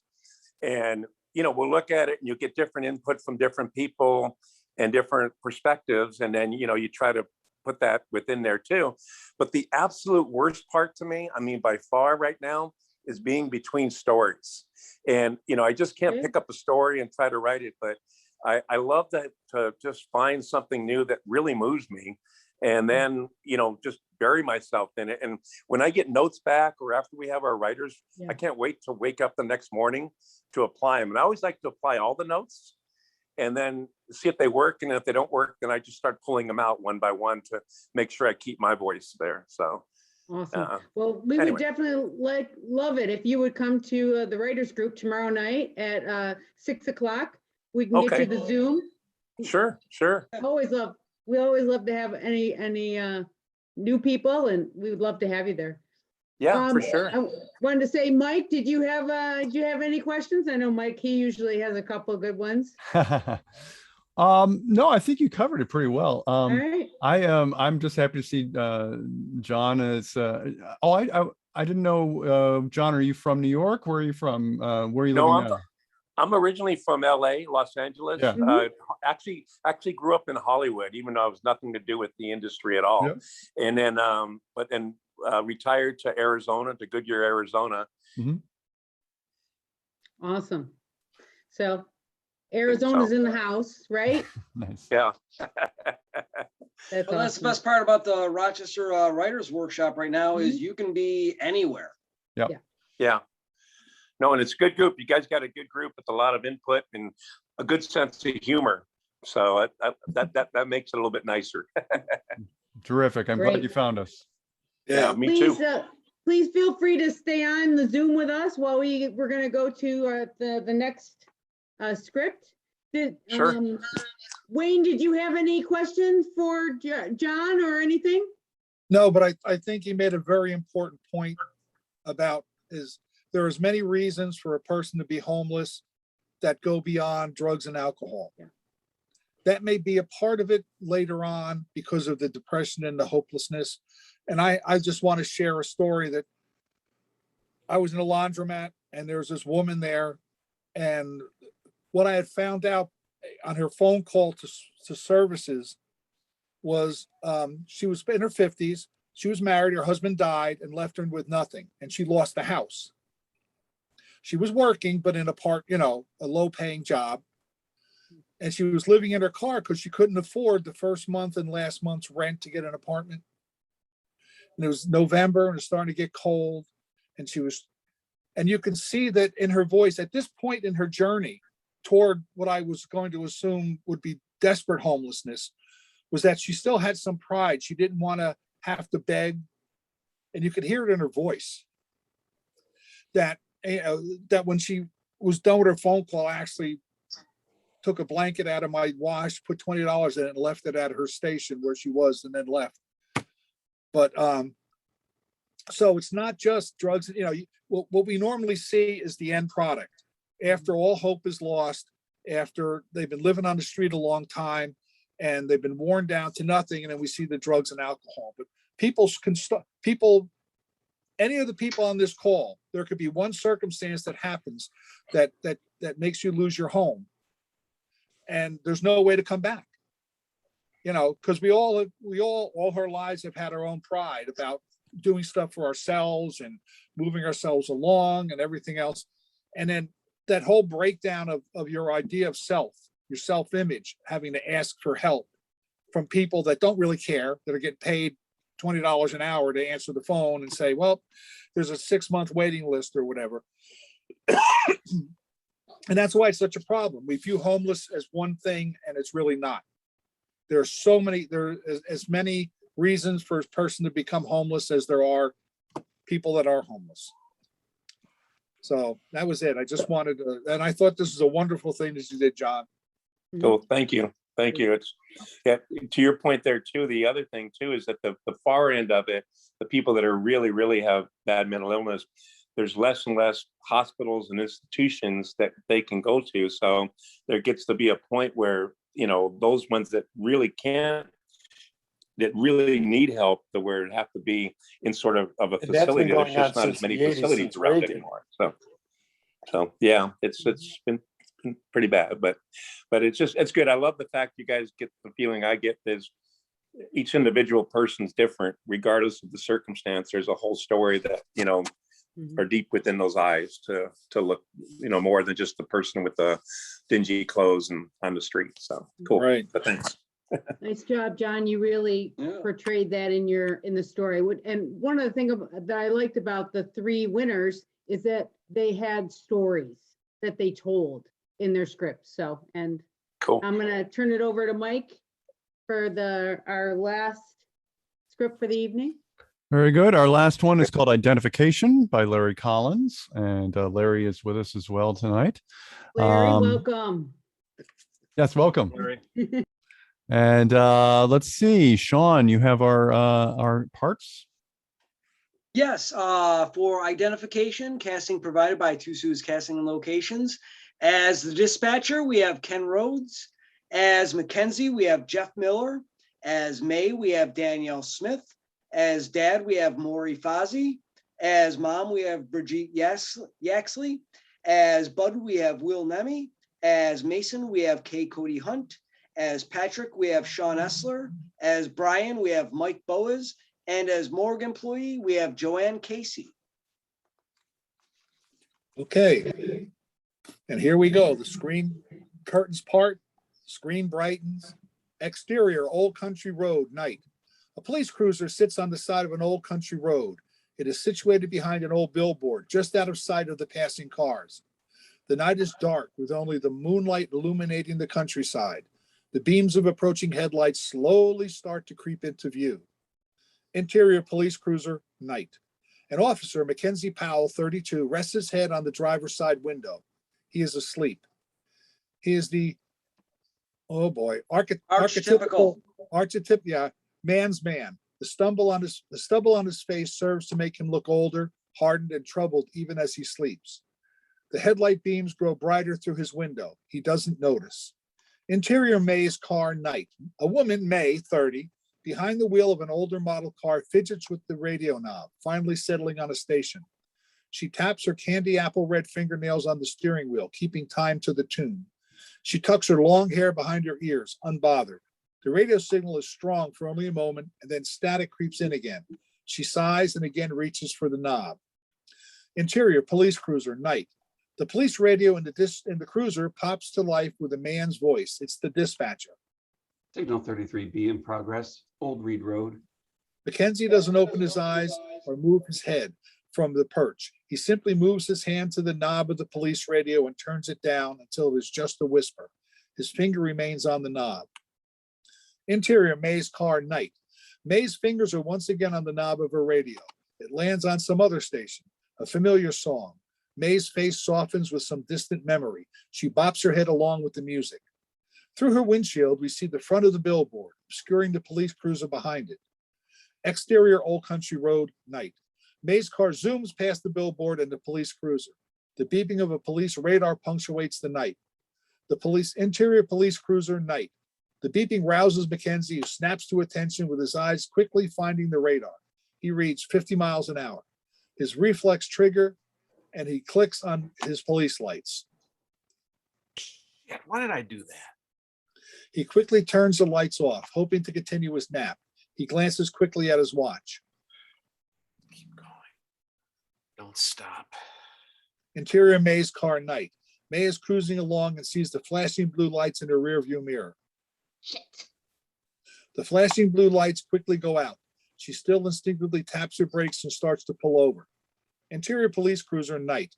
Mackenzie looks out the window and notices the red brake lights and the car pulling over. He sighs heavily and slowly puts his cruiser in drive and starts driving toward the city. He reaches for the police radio microphone clipped on his shoulder. He reluctantly turns the dispatch radio up again. 87, signal 10, Old Reed Road. 10-4. Exterior Old Country Road, nights. The police cruiser pulls up behind the old car. Mackenzie steps out, feet heavy on the ground. Interior May's car, night. May puts her hand on top of her steering wheel, nervous this time. Exterior May's car, night. Mackenzie shines a flashlight through the window, right in May's face, which causes her to squint. Ma'am, window, please. May slowly moves her hand from the steering wheel to an old window crank handle. The glass slides down slowly and noisily as she cranks. I'm sorry, I wasn't paying attention. I got lost in a song in a moment. Mackenzie shines his light through the back window. There are several duffel bags on the back seat, a simple black dress draped on a hanger. It is on the hook above the back seat door on the opposite side. He then shines his light across May and into the passenger seat where a pair of high heels sit next to a pill bottle. Where are you coming from? There's not a lot out this way. The city. I'm just visiting family. Mackenzie again looks at the pill bottle and then to May. He then looks at his watch. Let me see. Your license, and I'll be on your way. With a warning. May reaches into her purse on the floor and fumbles for a wallet. Thank you. She pulls out a wallet and flips it open when reality registers on her face. Shit. What's the problem, man?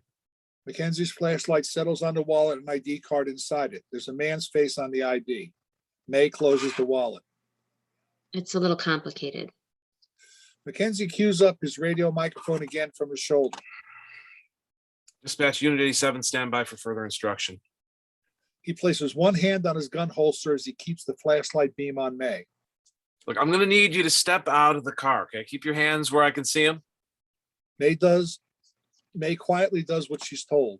Her bare feet step out and onto the pavement. The pristine red toenail polish is a stark contrast next to the dried red clay on Mackenzie's police boots.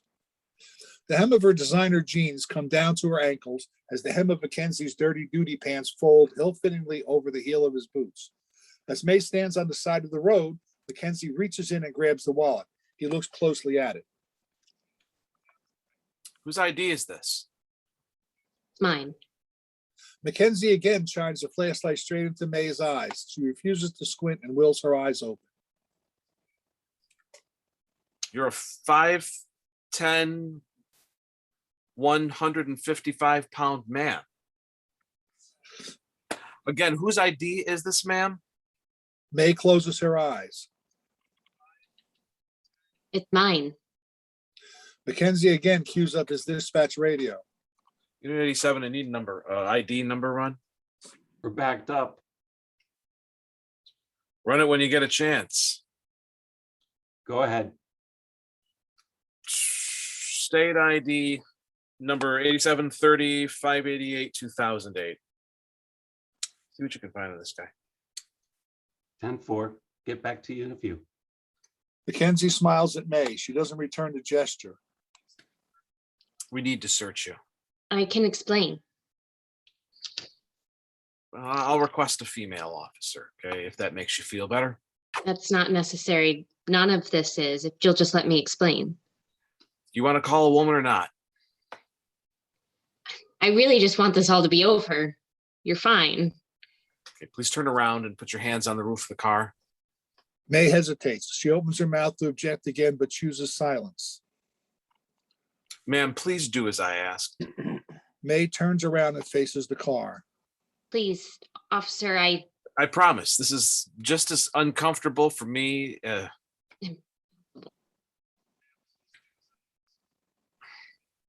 Come on, let's just get this figured out so we can both get out of here, huh? May puts her hands on the roof.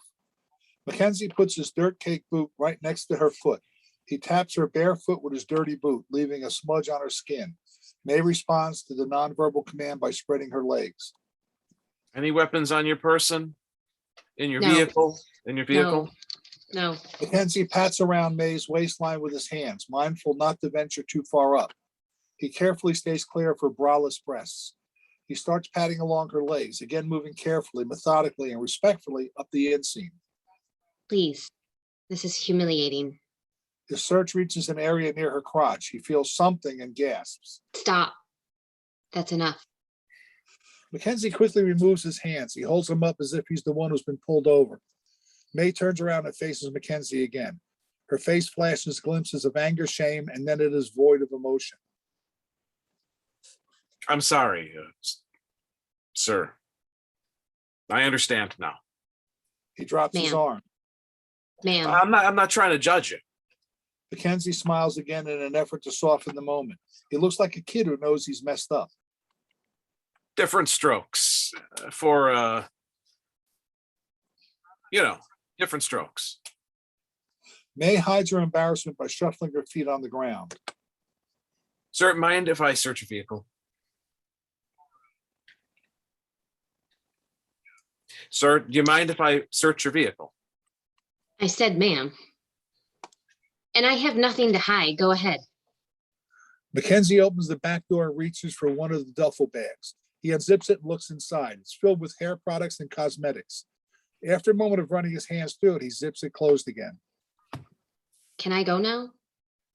Soon, hopefully. He reaches for the other duffel bag and unzips it. It's filled with jeans and shirts. One looks familiar. It's an old baseball jersey. He pulls it out and holds it up. Just an old relic.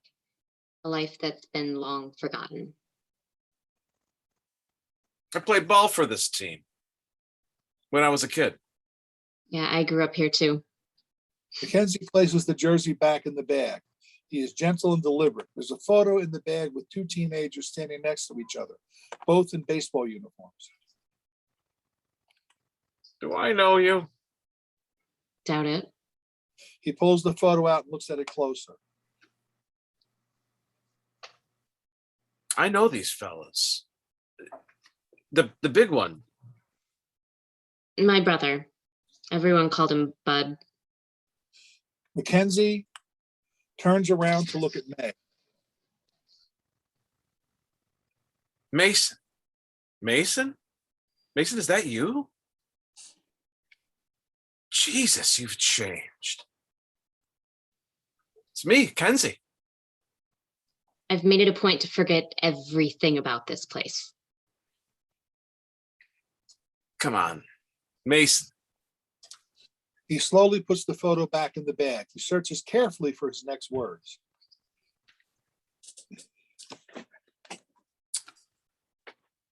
I'm a friend, okay? You know, we played ball together. Like your dad's a local legend. I mean, you know, around these parts, the fucking sunset in his baseball glove, right? That certainly doesn't narrow it down who didn't idolize him. Mackenzie laughs, acknowledging the truth of the statement. He zips the bag and closes the back door. Interior, Mason's bedroom day, flashback. Mason, 15, slams his bedroom door. Don't slam another goddamn door in this house. He did his best. You did your best, Mason. Mason is still in his dirty baseball jersey. He walks over to an old radio, turns it up to drown out the noise. There's a knock on the bedroom door. Mason, open up. I just want to talk. Bud, tell your brother he did fine. Mason unbuttons the jersey, takes it off, and throws it to the ground. She's right. You scored. You're amazing. And struck out. This family doesn't strike out. Ever. Mason turns up the music louder. The doorknob jiggles and pops open. His dad storms in, his face twisted in anger and disappointment. Toughen up, princess. You're never going to play college ball until you stop crying about everything and just get better. Oh, yeah? Where's your World Series ring? Mason's father pushes him to the bed. He lands hard. Say something else, smartass. Bud, 17, still in his baseball uniform, steps between the two.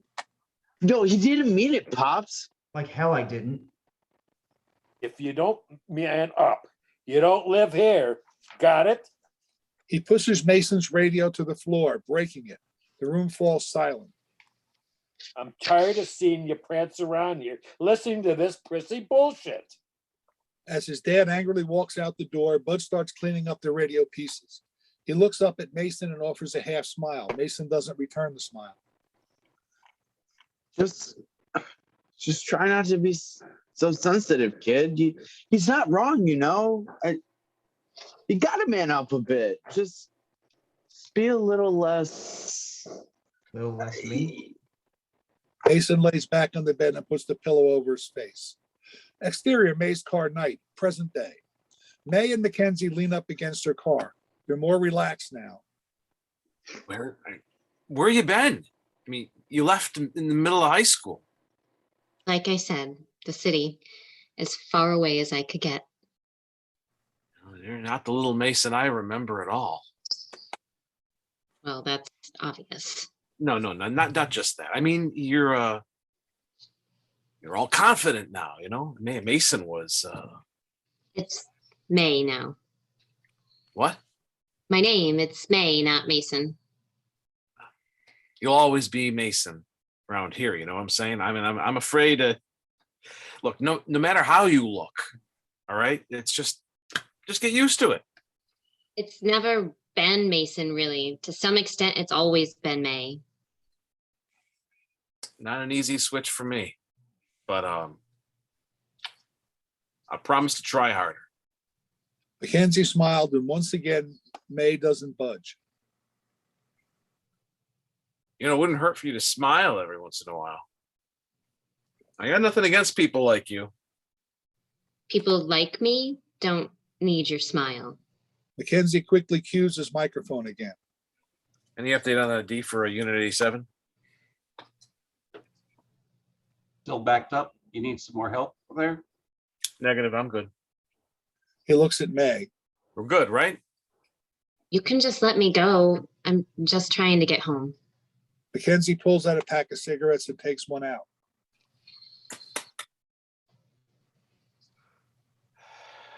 To your parents' place?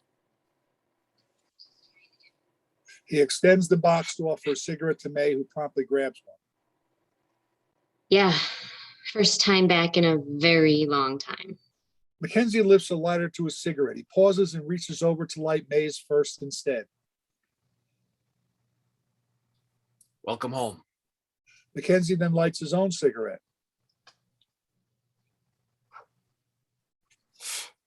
Your brother,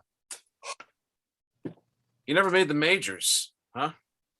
Kind of flamed out after college. You know what he's up to? I've lived 2 lifetimes since the last time we talked. I bet he'd love to see you. So I always used to say you'd be the one to make it out of here first, you know? Always chasing the light. He never said that. What? He adored you. Well, he never said that to me, at least. He adored a version of me. May inhales deeply and slowly exhales a thick plume of cigarette smoke. Interior Bud's college apartment night, flashback. The room is thick with marijuana smoke. Bud is slightly older now. He and his roommate Patrick, 20, a tall and well-built slugger, are sitting around smoking in their soiled college baseball uniforms. Bud has started to grow a beard and has cut his hair close. There's a knock on the door. The two jump up to attention and start trying to fan away the smoke. Hold on, 1 minute. Bud quickly lights a candle and opens a window. Who is it? Mason, Bud's brother. Bud relaxes and nods to Patrick to open the door as he takes the bag of weed to another room. The door cracks open to reveal a slightly older Mason, 17, standing in the doorway with Brian, 18. Mason and Brian are standing close to each other and both are wearing tight-fitted t-shirts. Mason has grown out his hair and it's up in a ponytail. Brian is clearly wearing eyeliner. Mason extends his hand. Patrick slowly does the same and the two shake. Nice to finally meet you. Come in. Bud returns to the room and sees his brother. He stops mid-step, his eyes widen.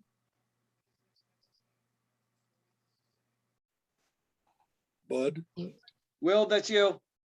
He's on mute. Oh.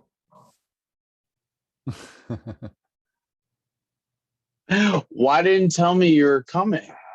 I wanted to surprise you. Oh, he's surprised, all right. Bud shoots a disapproving look at Patrick, who just shrugs it off and tilts his head to one side to crack his neck. Brian had never been to a game. Mason nods to Brian. I wanted you to meet him. Brian extends a hand to Bud. He leaves Brian's hand hanging awkwardly in the air. I'm Patrick, the roommate. Brian waves half-heartedly to Patrick. And Bud's being a dick. Who's Brian? I'm glad I could make it. I wish you would have told me you were coming with and bringing someone. Is that a problem? I could wait in the car. It's no big deal. I was hoping we could have dinner or something. Catch up? Bud looks to Patrick, who has picked up his blunt again. Well, we got a lot going on right now. Maybe we can get together in the city sometime soon. Mason nods quietly. He starts to walk toward the door, barely moving forward, wounded. He grabs Brian's hand and they walk together. Bud appears behind them. It's not that I don't want to see you. It's just a lot. We drove all day to see you play. To see you. Things are a little different. And you are clearly the same as everyone else. Bud hugs his brother tightly. No, don't say that. I love you, kid. Obviously. Mason breaks free from the embrace and walks out the door with Brian. He slams the door behind him. Patrick drops ashes in an ashtray. Exterior Maze car night, present day. A cigarette falls to the ground and Mackenzie's boot comes down on it.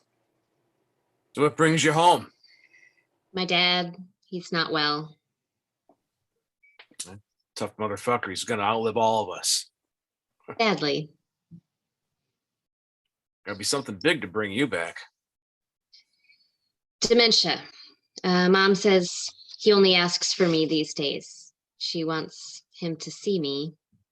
May drops her cigarette to the ground now. Mackenzie stomps it out as well. Will he even recognize you? I don't much care. This is more about me than him. Mackenzie nods. He needs to meet me, for the first time. Now that I'm finally awake, it's time to find some daylight, Things look a lot scarier in the dark, I guess. And it's far too easy to get lost.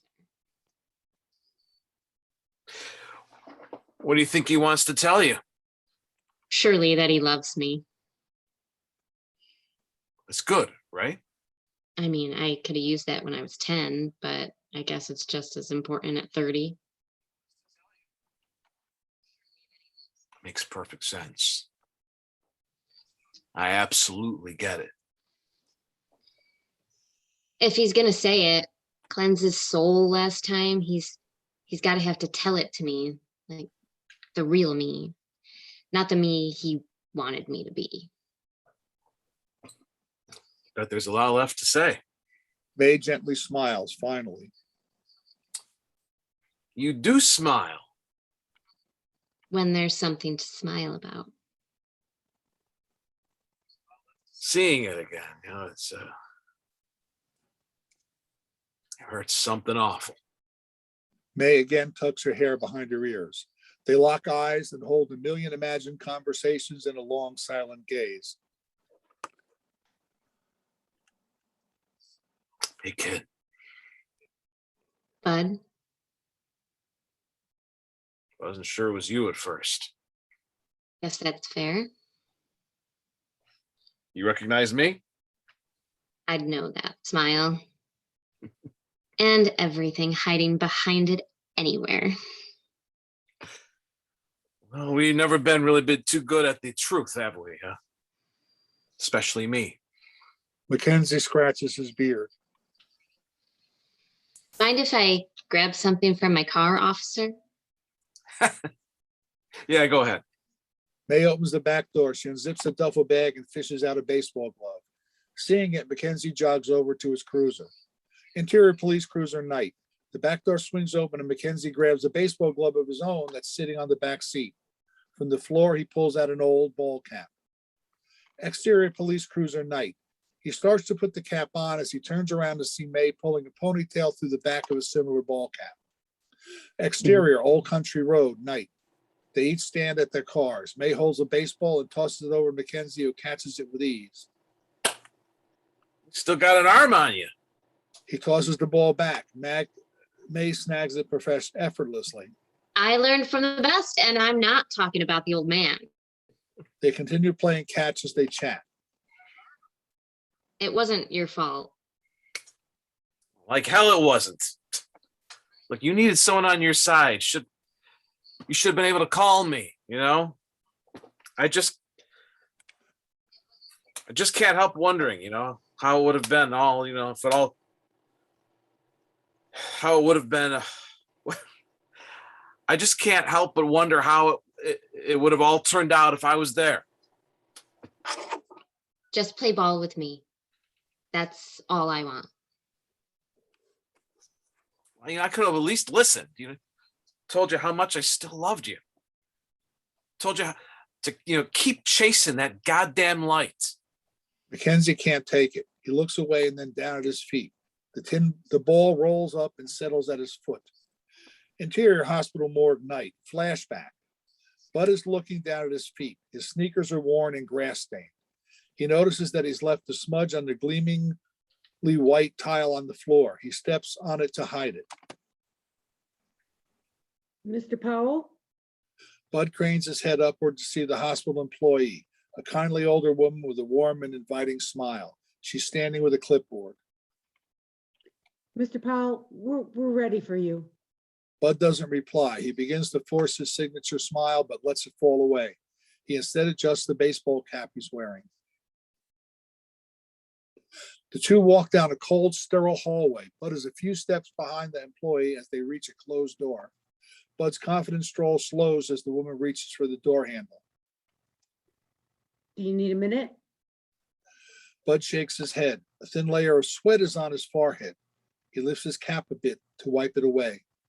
As the employee slowly opens the door, it makes a squawking noise, the same as May's car window. Mackenzie sees a sheet is draped over a body.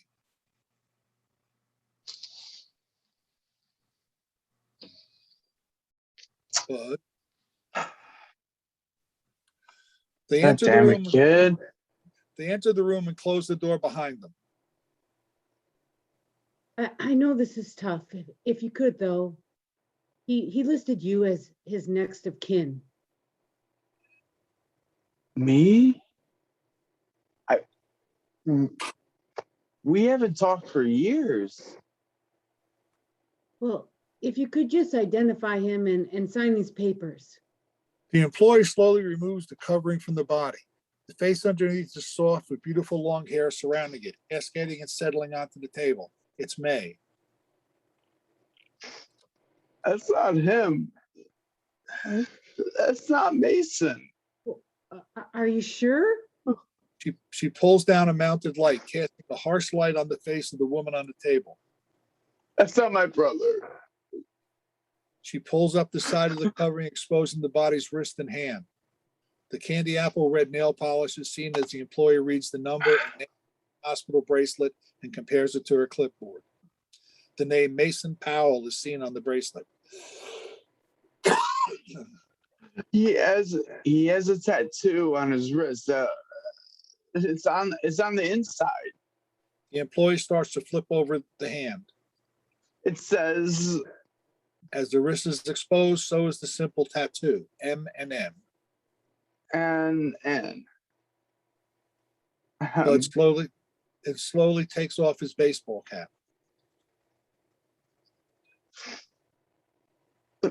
It's him. The employee covers Mason's head again. Only the hand with the tattoo is left exposed, but again looks down at his feet. Exterior Old Country Road, night, present day. Mackenzie is still staring down at his police boots, taps one on the ground, knocking some of the dry dirt. I just want to play ball with you again. Mackenzie picks up the ball and holds it in his glove.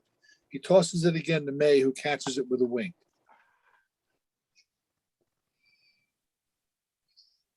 Look, you've had a long journey.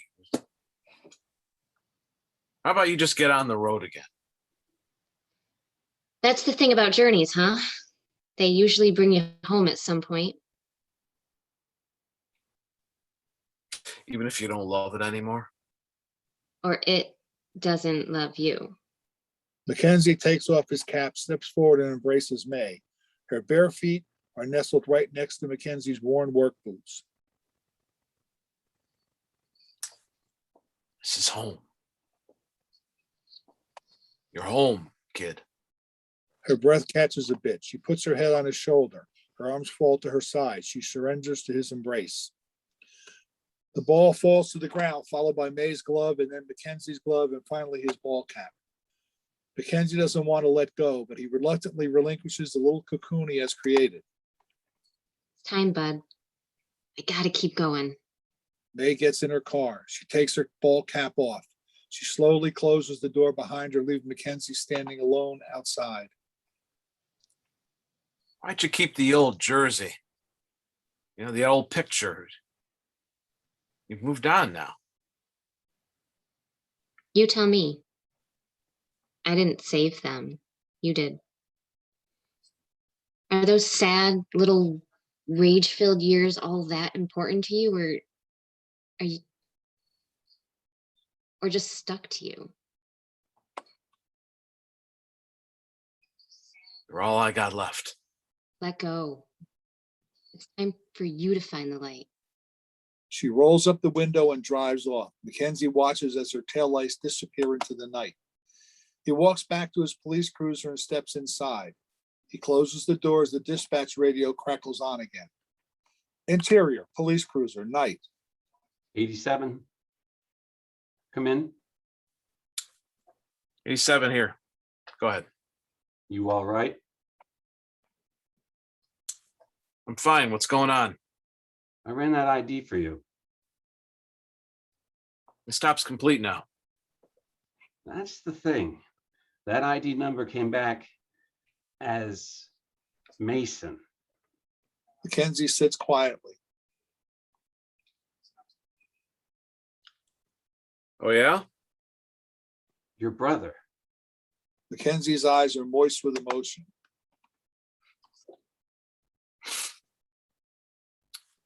Must have given you the wrong number. Why don't you take a break? Get off the road for a while. 10-4. Exterior Old Country Road, night. A police cruiser sits on the side of an old country road. It is situated behind an old billboard, just out of sight of the passing cars. Side. Interior police cruiser, night. Officer Mackenzie Powell rests his head on the driver's side window. He's still asleep. He's been asleep the entire time. The crackle of the dispatch radio brings him to life. He reaches for his dispatch microphone on his shoulder. Dispatch Unit 87 out of service. 10-4. Call me. As Mackenzie sits in his cruiser behind the billboard, his cell phone rings. The caller ID reads Patrick. He puts it on speaker. It's the dispatcher, Patrick. Good, bud. Yeah.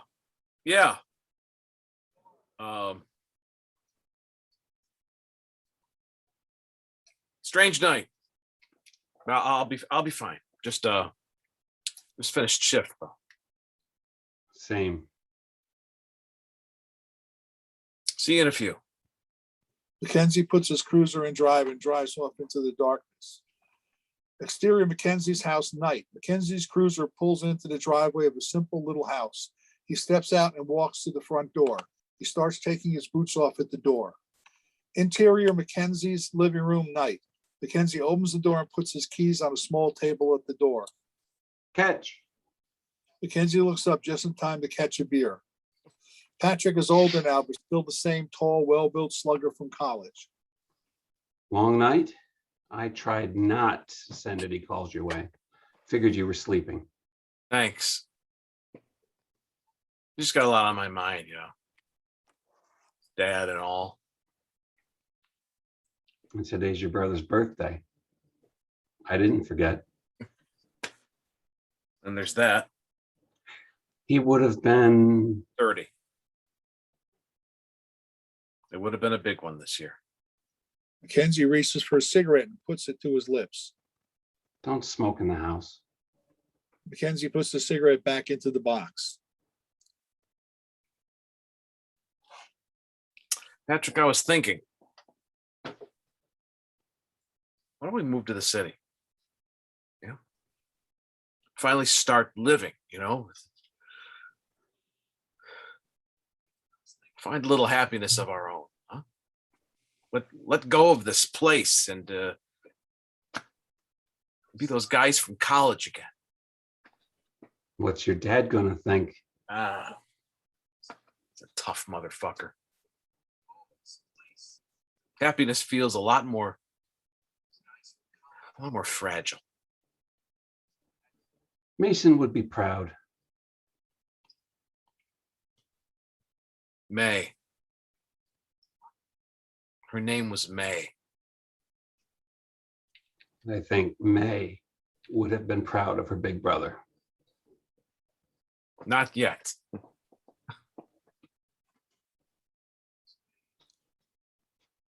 But I'm working on it. Mackenzie and Patrick kiss.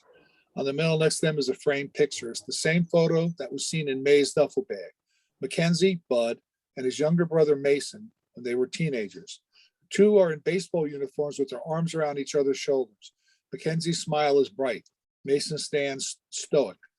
Nestled on the outside of the glass in the frame is a Polaroid of May in a simple black dress.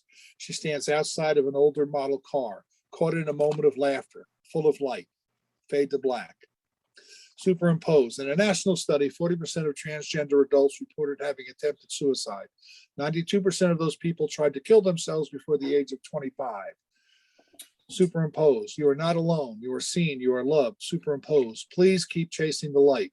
Superimposed. The Trevor Project, 1-866-488-7386.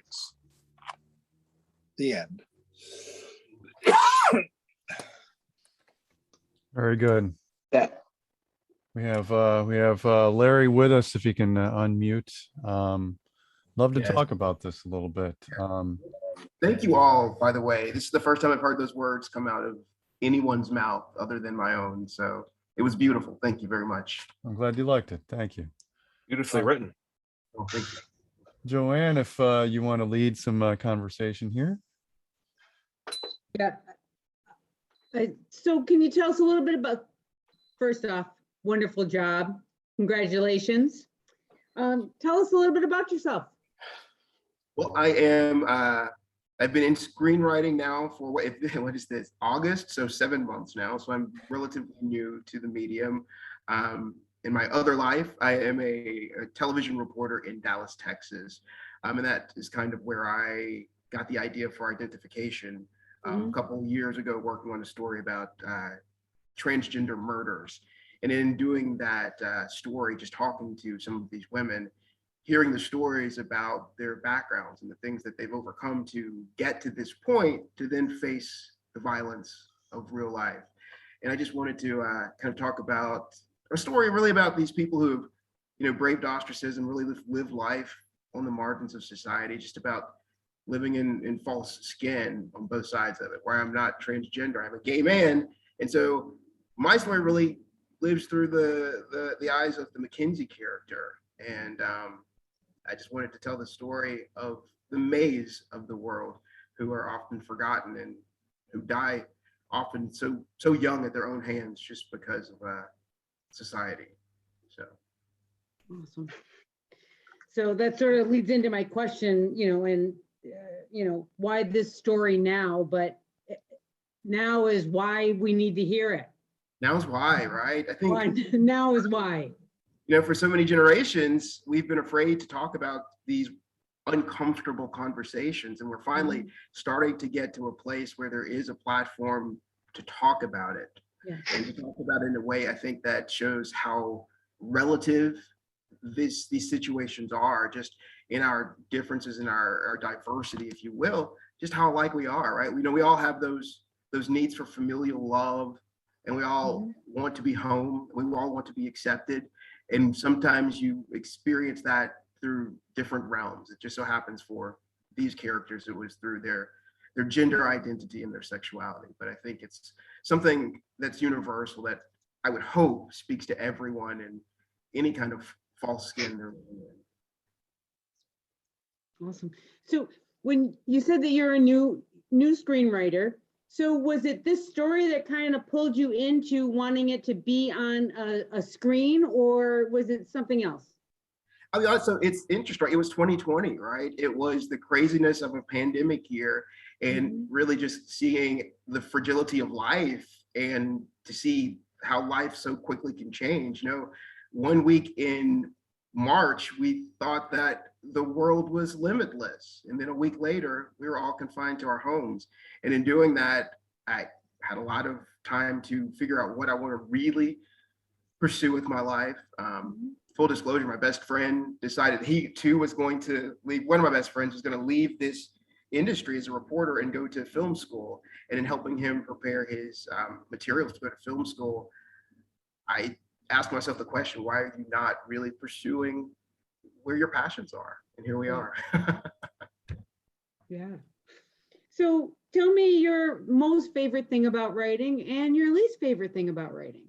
I love the world building. I love taking and exploring and meeting these characters and letting them guide you, right? I think I like taking the experiences that we've experienced and the things that we've seen from the people we love and the people we admire and the people that we see on the street, and then taking all of our experiences and our hurt and our frustrations and our joys, and then just dusting them off and polishing them up and then presenting them for something that's hopefully a guidepost for someone else to find a little bit of understanding or a little bit of joy or a little bit of peace. I love that. I love the world building and the character building. For me, the most difficult part has been the formatting. You know, I'm self-taught, so it's YouTube videos, it's reading books and podcasts about, and just self-teaching myself the formatting of screenwriting. That's been the most difficult part. But in doing that, in digesting all of that, it's helped me become a better writer all around. So it's been a blessing. Awesome. That's great. Fantastic. Mike, do you have anything? Well, what struck me really was the conversational dialogue.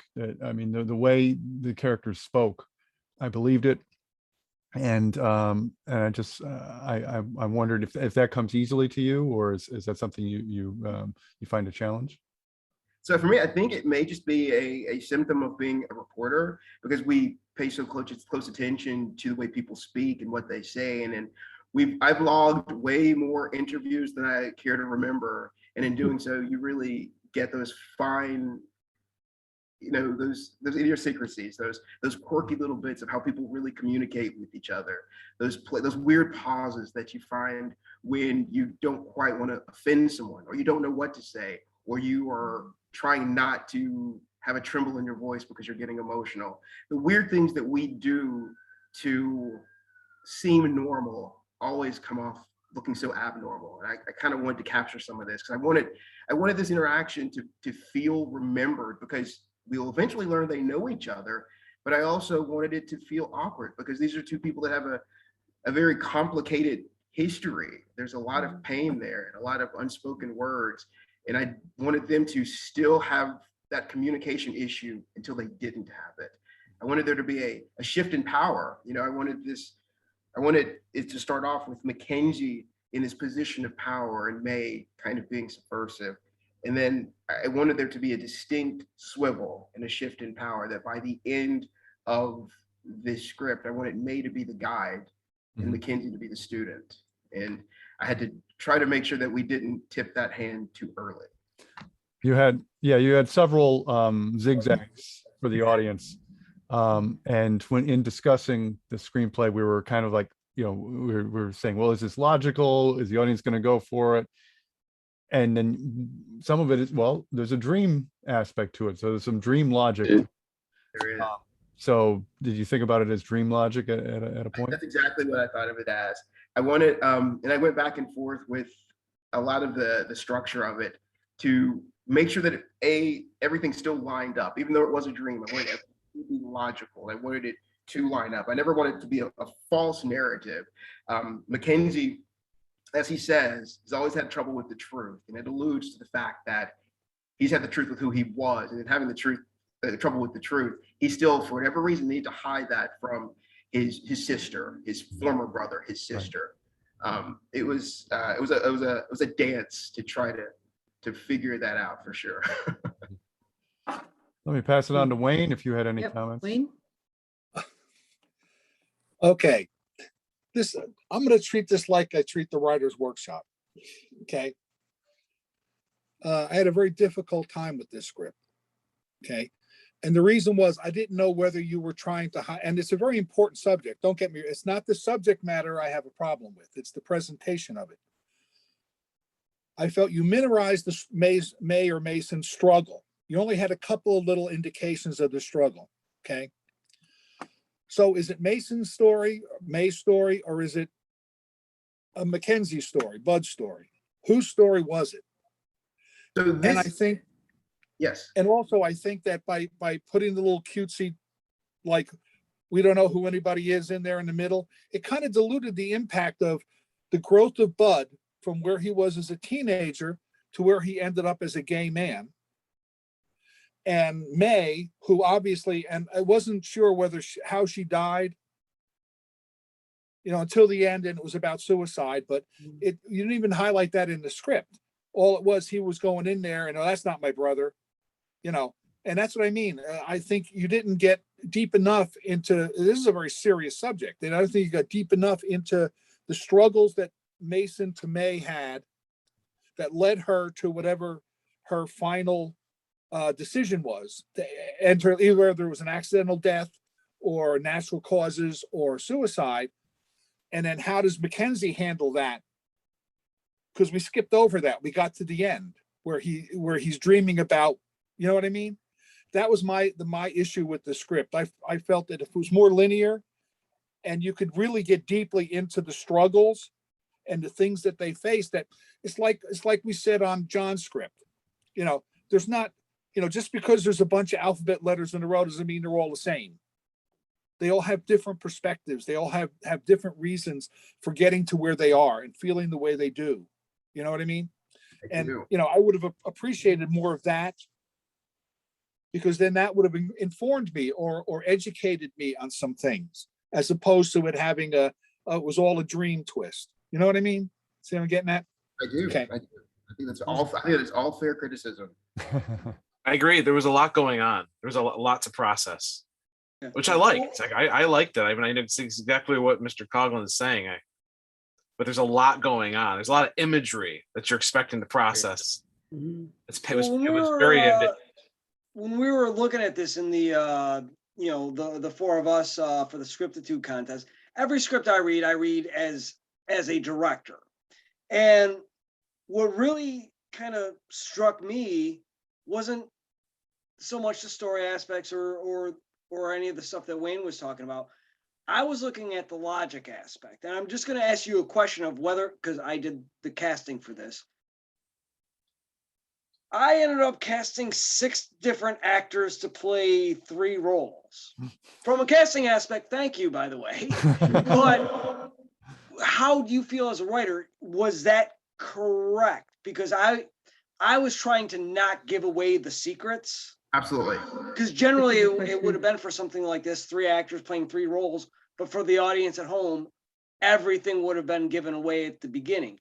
Absolutely. Is that your intent, especially with it's only basically a 12 to 14 year gap. Yeah. Is that the idea? I did. So I envision it as being cast with, of course, adult Mackenzie and May being 2 individual actors. The younger Masons would most definitely be the same, only with the 2-year gap, and the 2 Mackenzies would be the same. Dispatcher, older Patrick Dispatcher, and I would and Dispatcher and younger Patrick, I would envision the same, because I wanted that to be a visual cue of who Patrick was the same. It's an intentionally complex read and an intentionally complex script, and maybe have been too overly ambitious for a short, possibly. So I will definitely that could be it. Yeah. Take that. Yeah. I'll take that. All I was thinking is, and this isn't a judgment, and especially I know why your ages are the way that they are. On my aspect, just from a linear aspect, if there was more distance of time between the childhood to the present, granted, I understand a lot of this stuff is more a younger person's game, but there's not much call to change an actor between the age of 20 to 30 as there would be changing a character, the actor playing the character between the age of 20 to 40 or 50. I mean, those you would definitely need 2 different actors. But like Patrick, for instance, which is a good call. You can have the same actor playing Patrick as a dispatcher because the visual isn't given until the very end. But Bud to Mackenzie, there's only a 12-year gap in age, and you could realistically. So that's what I was thinking during casting is, what do I do here? Because you could have the same actor playing the same roles. So I just didn't know if that was your gumption to basically have 5 or 6 different actors playing all those different roles, or if you're going to condense it into the same actor. Definitely intended to be different actors for the Mason, Bud, Mackenzie roles, for sure. Okay. Oh, that was always definitely intended, for sure. All right. All right.